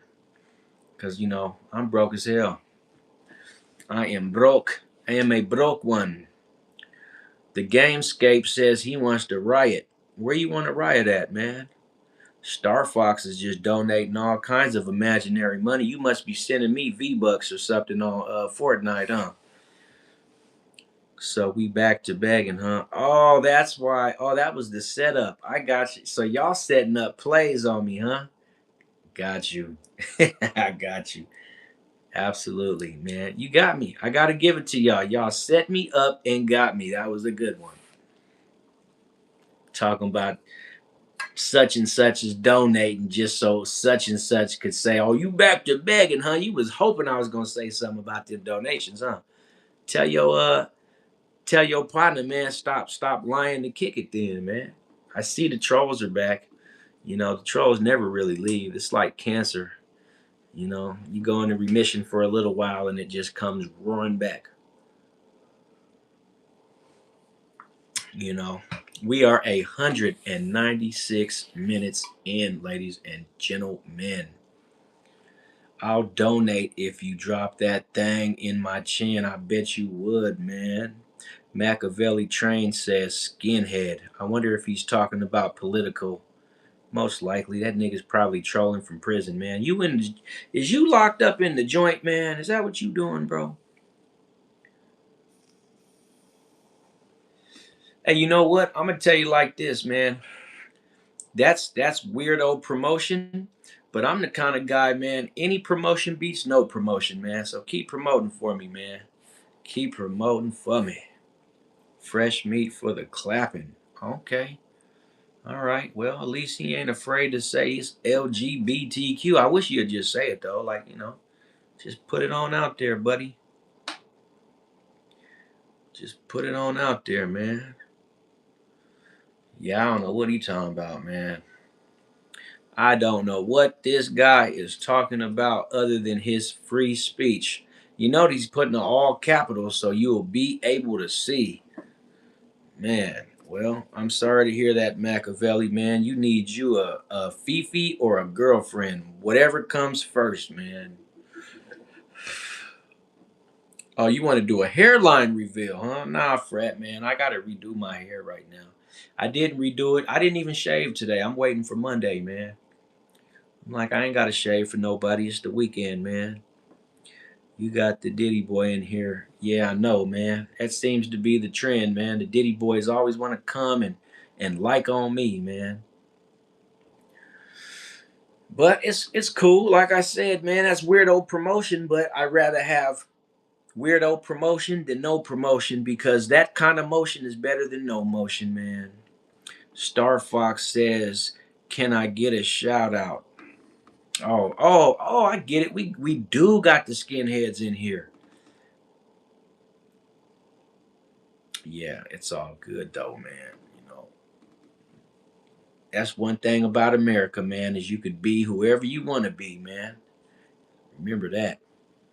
I'm doing a whatever. Matthew always got some weird shit to say, man. But you know what? Matthew always shows up, so I ain't even mad at him, man, because Matthew is always here. He's obsessed with doo-doo for some reason. I don't know, man. Maybe he's one of those grown men in his 30s that still gets on camera with diapers on. Uh, Kennelly says, "What the life of meaning when the truth is living in the outside?" Okay, yeah, we're not going to continue reading that. Just keep that gay stuff away from me. Yeah, you know what? It does. It starts to hit close to home, don't it? Like we do so good for I don't know, 15, 20 minutes and then I see the views go up and then it's only because the trolls are making their rounds. But you know what? Let me tell y'all something. They hit all the lives, so it's all good, man. They hit every live, so it's all good. They don't hit every live, but they definitely gonna hit mine. Definitely going. I remember back in the early 2000s. Does anybody remember web TV? Like around the time when MySpace really was a thing, right? When when when uh when MySpace was like kind of big, they had like the little computer keyboard you could hook up to the TV, right? And I remember when that thing was like really big, um the um the people that would the trolls of that time they would come into little blog rooms and they would bomb with with letters or numbers, right? Like you could hit one letter and just hold it down for like 20 minutes and then when you hit send it would send like 2,000 zeros, right? So then you'd have to scroll up for a while to get past all the zeros, man. And that's how they used to bomb the chat back in the day. They used to troll different. They didn't say all this kind of shit. They just used to bomb with letters and numbers. I remember because my sister showed me back in the day. And so, moral of the story is, hey, bro, the troll's been around since the beginning of time. Hey, Intel Shay, I do work out. I've been working out for years. I have a pull-up bar leading to the stairway to upstairs, and I be getting it in from time to time. I ain't worked out recently within the last couple weeks, but I do my thing. I'm still strong. I'm definitely still strong.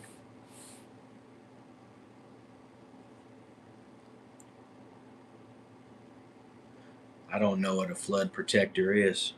I'm not living in an area of the world that floods. And actually, where I live is lightweight high ground. It's a little bit of high ground where I live. So even if it did flood over here, the water would flow to the south. And so I don't have to worry about flooding. And if you know anything about Michigan houses, they all sit up high. So there's really no big deal about oh, I know what you're talking about. Yeah, text flood. Nah, I don't, bro. I don't have anything, man. I've never seen a tornado up close, man. I've seen plenty of them on television, but I've never seen one in person. Although I've seen a water spout at the ocean once, a big water spout too, man. That shit was strong enough to it probably could have took a person and sent them up into the air, man. I seen that shit at the ocean one day. Big ass water spout, like a half a mile long, man. When I tell you that shit was scary, man, it wasn't even that it was scary because it was too far away to be scary. It was close enough to see clearly, but it wasn't like we were far enough away to where we weren't affected by it. But like you could tell that it was so powerful, it could have easily took a person and took them right up in the air. But I guess that's kind of like a water spouts are basically little thin, small tornadoes, right? But you know they say that UFOs cause water spouts. So what do you guys think about that? Does anybody in the chat think that UFOs are the cause to water spouts in the ocean? Because they go up into the clouds and it's usually on a cloudy day, and they say UFOs also hide in the cloud coverage. I don't know about that, but I'm just repeating shit that I've heard people say that UFOs cause. I know Florida gets a lot of water spouts, and I also know that there's a lot of cloud coverage in Florida, even though it's the sunshine state. Ever seen a mountain wave in the ocean? I've seen some big waves, bro. I've seen some really big waves, man. Hey, let's get them likes up, man, to 40, man. Can people in the chat, man, can you hit that like, man? Let's get it up to 40, man. Don't forget to subscribe if you like my vibe. Doyaner is back. That's got to be the dumbest thing we've ever heard. Well, I'm just repeating what someone else said, man. It ain't nothing I said. That's the kind of videos that you find online, though. For real. That's what you find, man. I don't know if it's true or not, but you know, when it comes to that UFO conspiracy theories and propaganda, like you hear, like it's so bad they didn't changed it now to now it's called a UAP, an unidentified aerial projectile. So they're trying to stop calling them UFOs now. They're calling them UAPs. So at one point in the future, we won't even be, we ain't gonna remember what a UFO was because they changing the name slowly.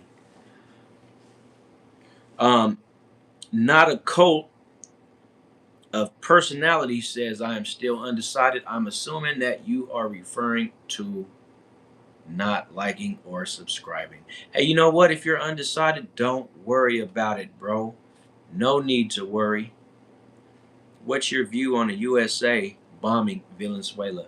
You know what? I feel like I am very interested in why that is happening. I want to go see what the United States interest is in doing that to Venezuela because Venezuela is such a small place. It's not very big. It doesn't have a lot of, you know, global influence. I know a lot of drugs come out of Venezuela, but that's all I really know, man. I don't have like a view on it yet because it's just I heard about it last night and then I went to sleep. So I'm still trying to find out what is the reason that we have declared war on them, and why did Iran declare war on us, and why did the president say that he was thinking about causing trouble in Canada? Like nobody knows, but if that's going to be something people want to know about, all it has to be is a few of my viewers and I will go and do the research, man. I got some really good researchers around me, man. If nothing at all, I got some good researchers that can give me pinpoint information. Lil Vamp says, I don't know why a higher intelligence would waste their time on people who still kill each other for weird, shiny things. No doubt about that, man. We all do that, though. Like, I've never killed anybody. Excuse me, I've never unalived anybody, and I don't plan on doing nothing like that. So, you know, call me a nerd all you want, but at least I can pass with a clear conscience. God knows, a few people know, the justice system knows. You think Venezuela's gonna become the 51st state? Is that what you think, man? Snitching Mike lives in Minnesota. Oh man, he probably been hanging out with them Somalians, huh? Spaceships are the same metal as rockets. Yahweh, what's going on, Yahweh, man? I ain't seen you in here yet, or maybe I have. I think I seen Yahweh a few days back. It's hard to say, man. There be so many people on YouTube, man. We got 30 minutes left, man. And then I gotta call it a night, man. I gotta go make some money on GTA 5 in 30 minutes, man. I got $50 million on GTA right now. Rosie is frozen. Warm greetings from the Arctic Circle, Sweden.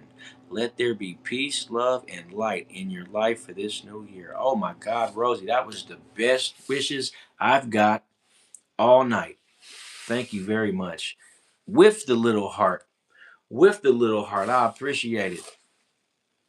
Hey, did anybody ever know that if one iPhone is live streaming the other, um, and you make a heart like this into the phone screen, it'll make a bunch of hearts go up on the screen.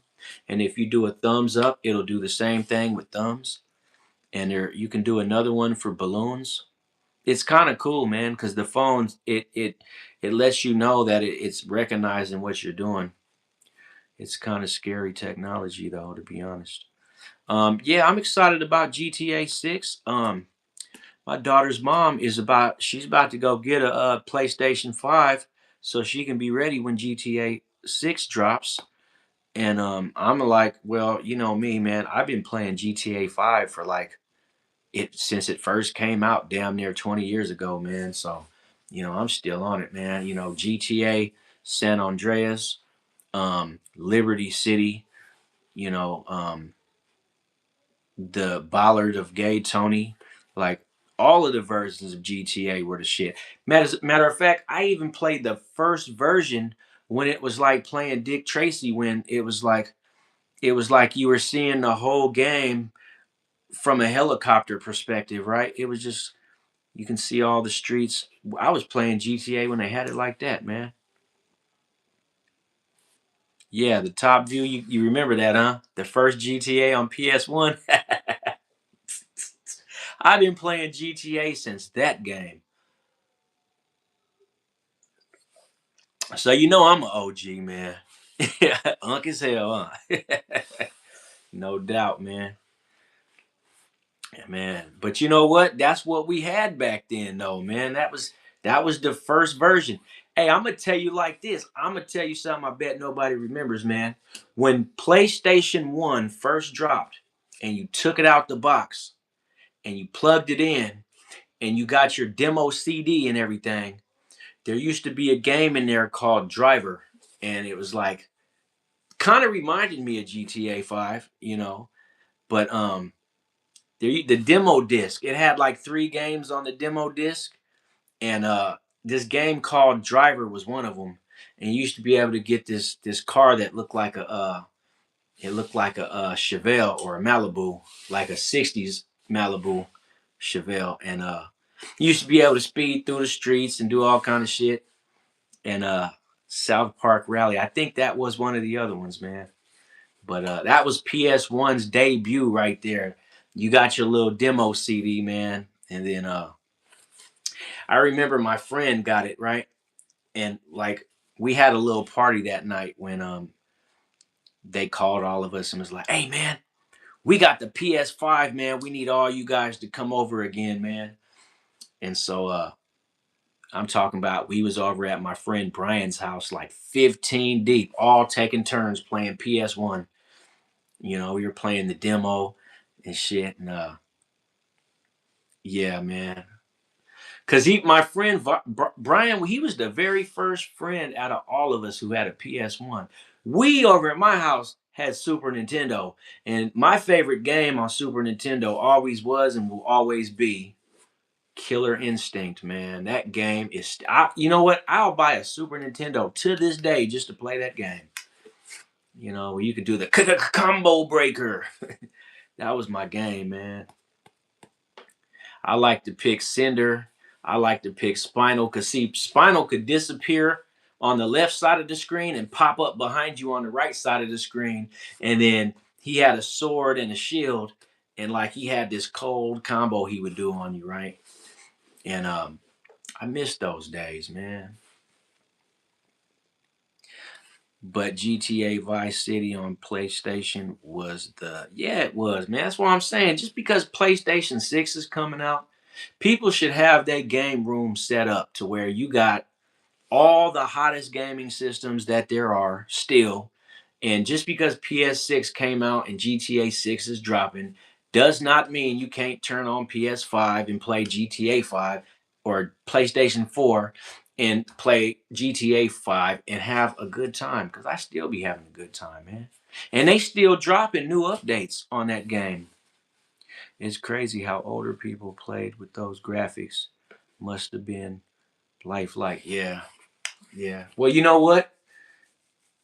I had a Japanese friend. His family owned a motel in California, right? And they had just bought this motel, and they moved into the motel. They owned it, so they moved in, right? You know, the room up by the where you check in, it was as big as a house, man. So you like, it had multiple bedrooms and stuff like that. Anyways, he had a TurboGrafx 16, man, and he's the only kid I ever met in my life with a TurboGrafx 16, and that was like TurboGrafx 16 was like the rival of Sega, right? So across town, I had another friend named Joe, man, and he had Sega, and we used to go over there and play Road Rash and shit like that, right? But my Japanese friend had a TurboGrafx 16. I don't even remember none of the games, neither, man. My favorite EBT and food stamp streamer. Okay, well, I appreciate it, Mr. Nasty. I highly appreciate it. I am the EBT food stamp streamer. No doubt. Heights in jail.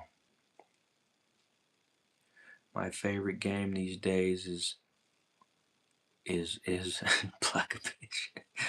Okay, yeah, no doubt about it.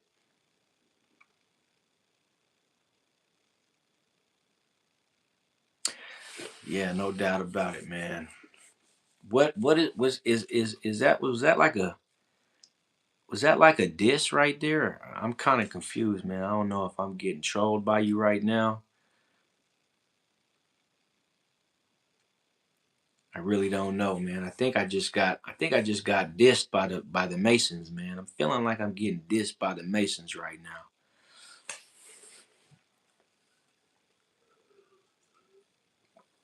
You know, those Freemasons are always up to no good, man. They're always up to no good. You still undecided on me. Well, hey, you know what? Ain't wasn't that didn't Chris Brown make a song about being undecided, man? Pretty sure he did, right? I need to block me. I need to block me a few, but right now I'm undecided, man. I ain't blocked one person the entire night, man.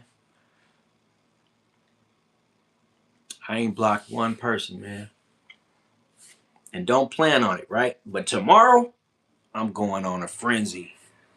Cool, cool Stingray says, "Oh wait, I remember. You were the guy that thought 6-7 was by the Illuminati. You need them. I don't." Okay. As a fellow light skinned, do you find it annoying how online people main goal is to white boy or being called soft?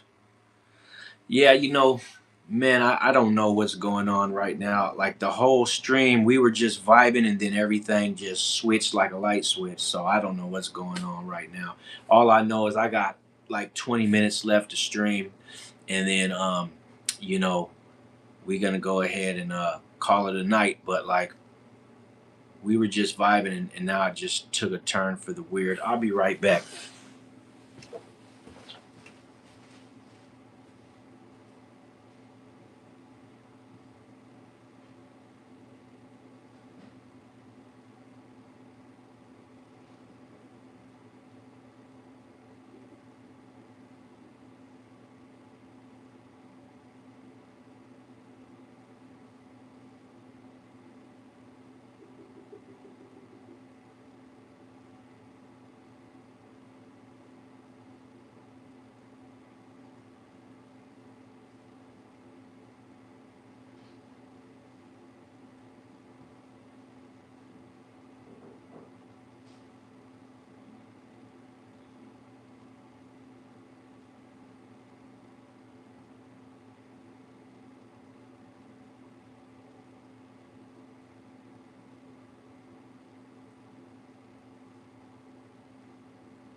We are back in the building. Cool Stingray. Yes, Mike is the ultimate avatar. Okay. Damn. Where did everybody go, man?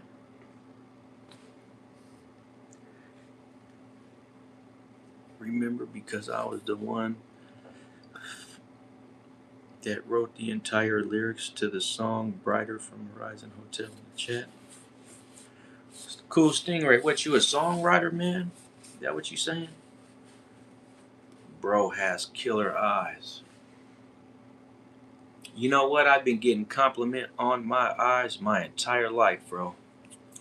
My entire life, man.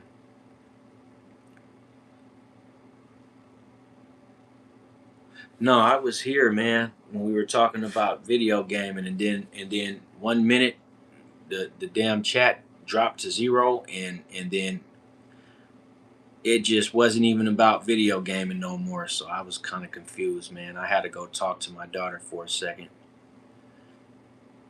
But good guess though. If I were in prison together, you wouldn't last 5 seconds. Oh my God, man.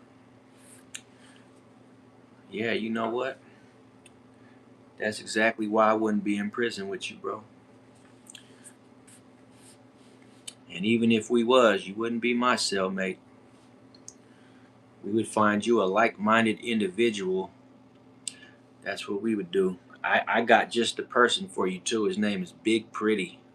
And he likes that kind of talk. Big Pretty, man, he would take you up on that immediately to the point where you wouldn't be talking about that no more with Big Pretty.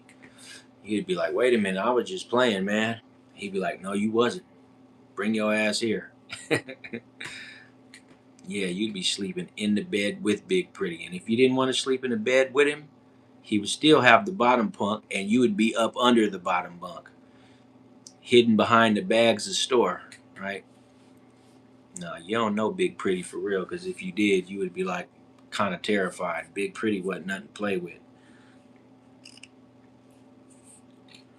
And I'm not even going to tell his business, but Big Pretty was in prison. He's still in prison for a very heinous crime. He may have passed on. I don't know, but Big Pretty is a legend. Yeah, Big Pretty is a legend, man. And he's one of them dudes where he'll unalive you and still rape you. Why you unalived? He don't care. Do I know Big Pretty? Yeah, I knew Big Pretty. Yeah, I definitely knew Big Pretty. The real Big Pretty. The Big Pretty that I would recommend that you sailed up with. Talking all this shit like you about that? Well, Big Pretty gonna put you through to the test and see. I appreciate your life. It's amazing, even though you look like the Hamburglar Burglar. I don't believe that's his name. I believe that you got it wrong, dog meat. I believe his name was the Hamburglar. That's what I believe. And another thing, I don't eat hamburgers, bro. I don't eat hamburgers. No, I wasn't Big Pretty cellmate, man. Not at all. I didn't have to be. He had a little he had a little sweet thing like you know. But you need to chill at any rate, man. Just chill. You somebody's sending all the LGBTQ people around making their rounds, man. Can you shout out my friend Anthony Jones? He's in the hospital with oh, okay. Well, that's unfortunate, man. You look sweet. I am a sweet guy, man. I'm good to everybody, man. As long as you good to me, man. I'm good. I'm a good dude, man. I make good moves. But hey, man. Oh, this dude's back.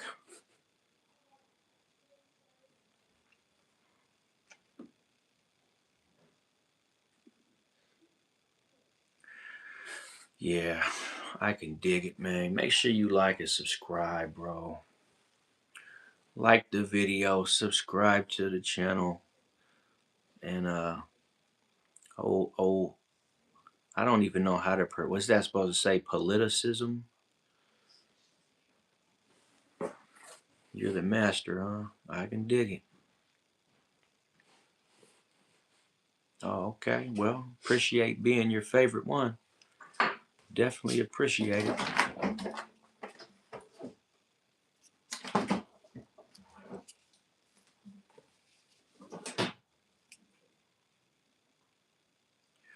But you know, this is what it looks like when you're coming to the end, I suppose.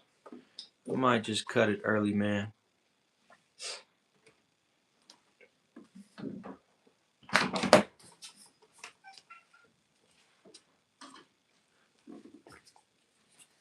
You're real pretty. Okay, appreciate that.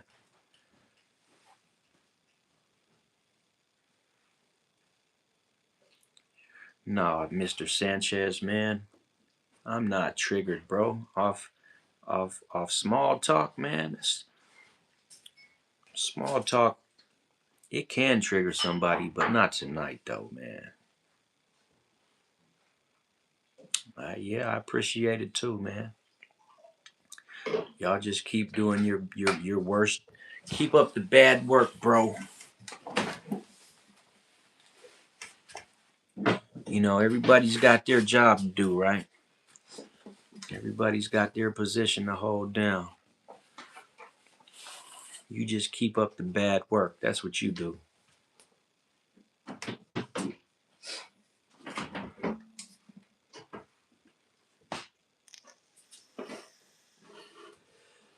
Yeah, no doubt, huh? Do you even have a daughter? Do you have kids at all?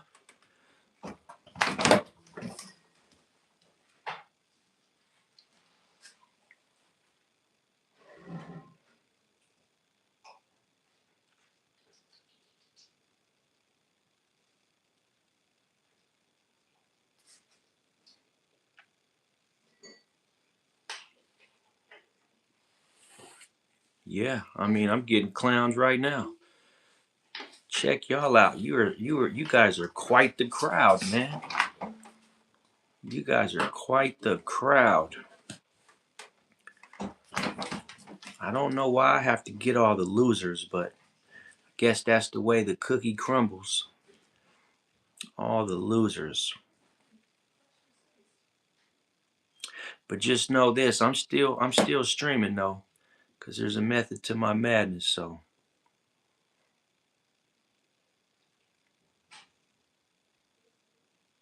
okay, well, I appreciate you elected me as the leader.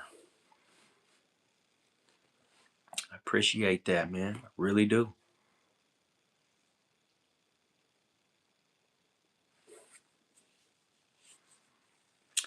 You know what, Master of Voice? I couldn't even tell you. I wouldn't know the answer, man. There's a lot of researched people. I wouldn't know. Because right when you said a name, it'd be someone else.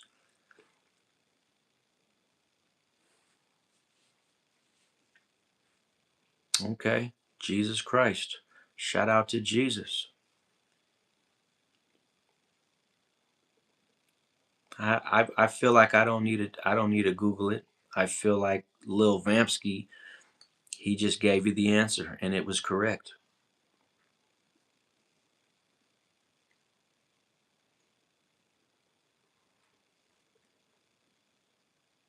Why don't you just give us the answer?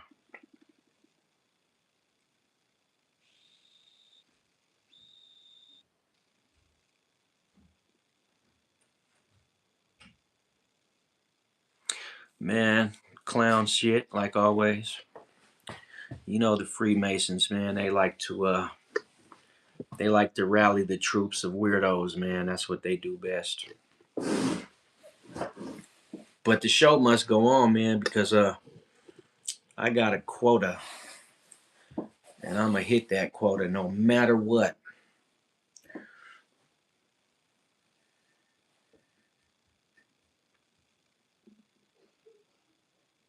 It does, bro. I literally made tacos, man. I literally made tacos. But I'm sure you knew that. That's why you said that.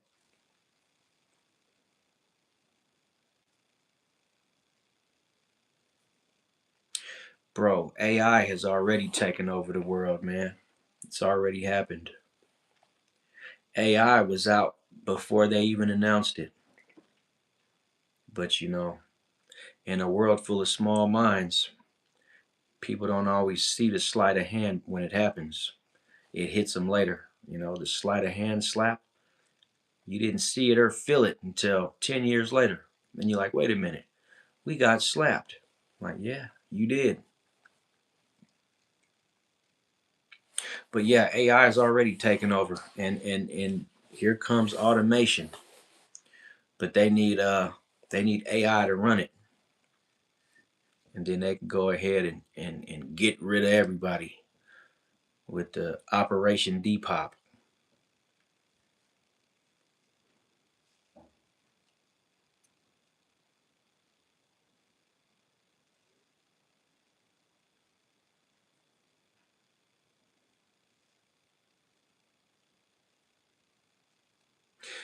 You know, dude Yoner, you was being alright for a little while. How do you just go from being cool to being a troll?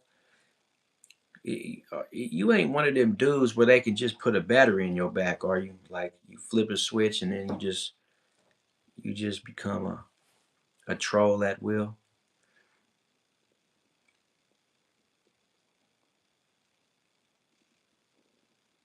Is that what my eyes tell you? I'm just taking it all in, all the comments. I only got 7 minutes left, so I want y'all to get it out. Your last little push.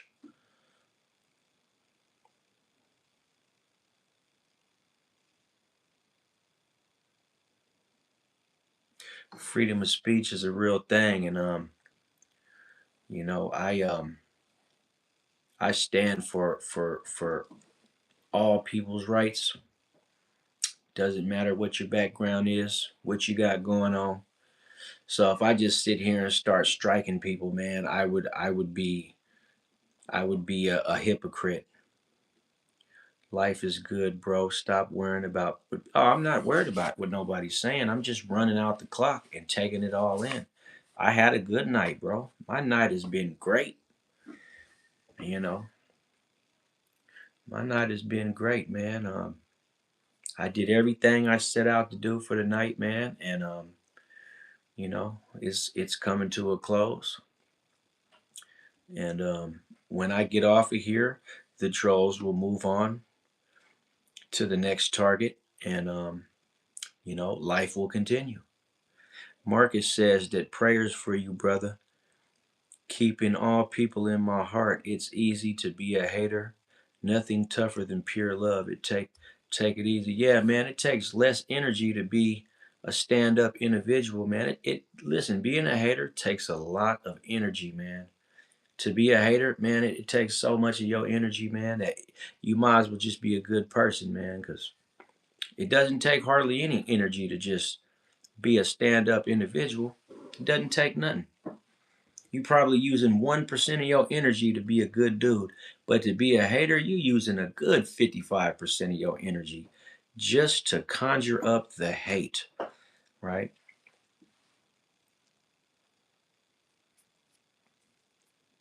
And that's a big fact, Marcus.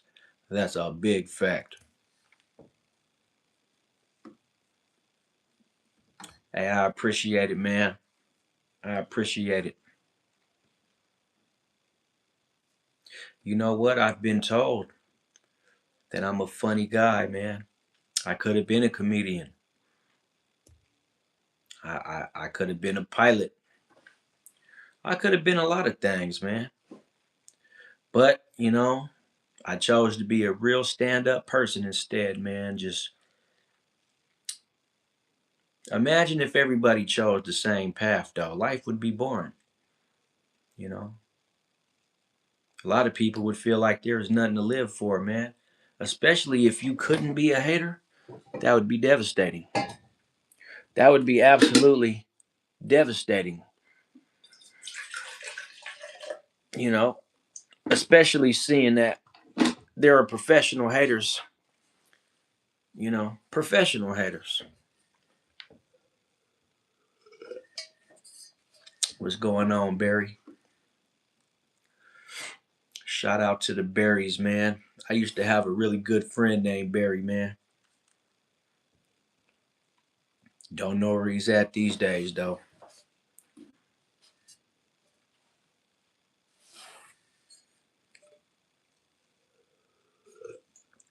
I see that dude Yoner pays a lot of attention. No, nope, Barry Leatherwood.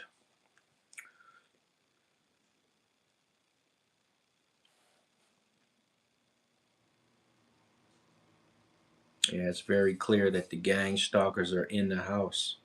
You know, I gotta give it to you guys, though, man. You pay close attention, man. And that's what it's about, man. If you could put the attention that you pay into people like me, you guys would actually be intelligent individuals that could actually stand for your own cause. But the fact that so many people allow others to put batteries in their backs, it just lets me know that there's no hope for half of society, bro. There's no hope. It's like, damn, man. It kind of sucks when you discover that America is really divided, man. You got half regular people, and then you got half some weirdos that just get batteries put in their backs, and then they march around with their panties on, acting like they're bigger and badder than who they really are. Because as an individual, a lot of you dudes wouldn't even be able to stand, bro. A lot of you cats, man, wouldn't even be able to stand. And it's fine.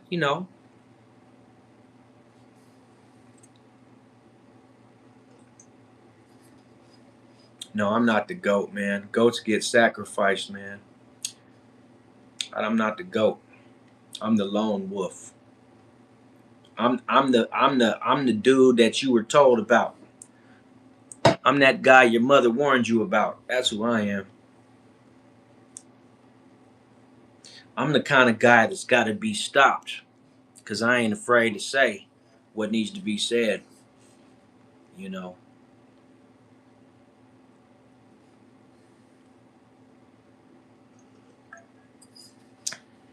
But at any rate, though, man, you know what we say around this time, man. Go ahead, though, because you know better than I do. So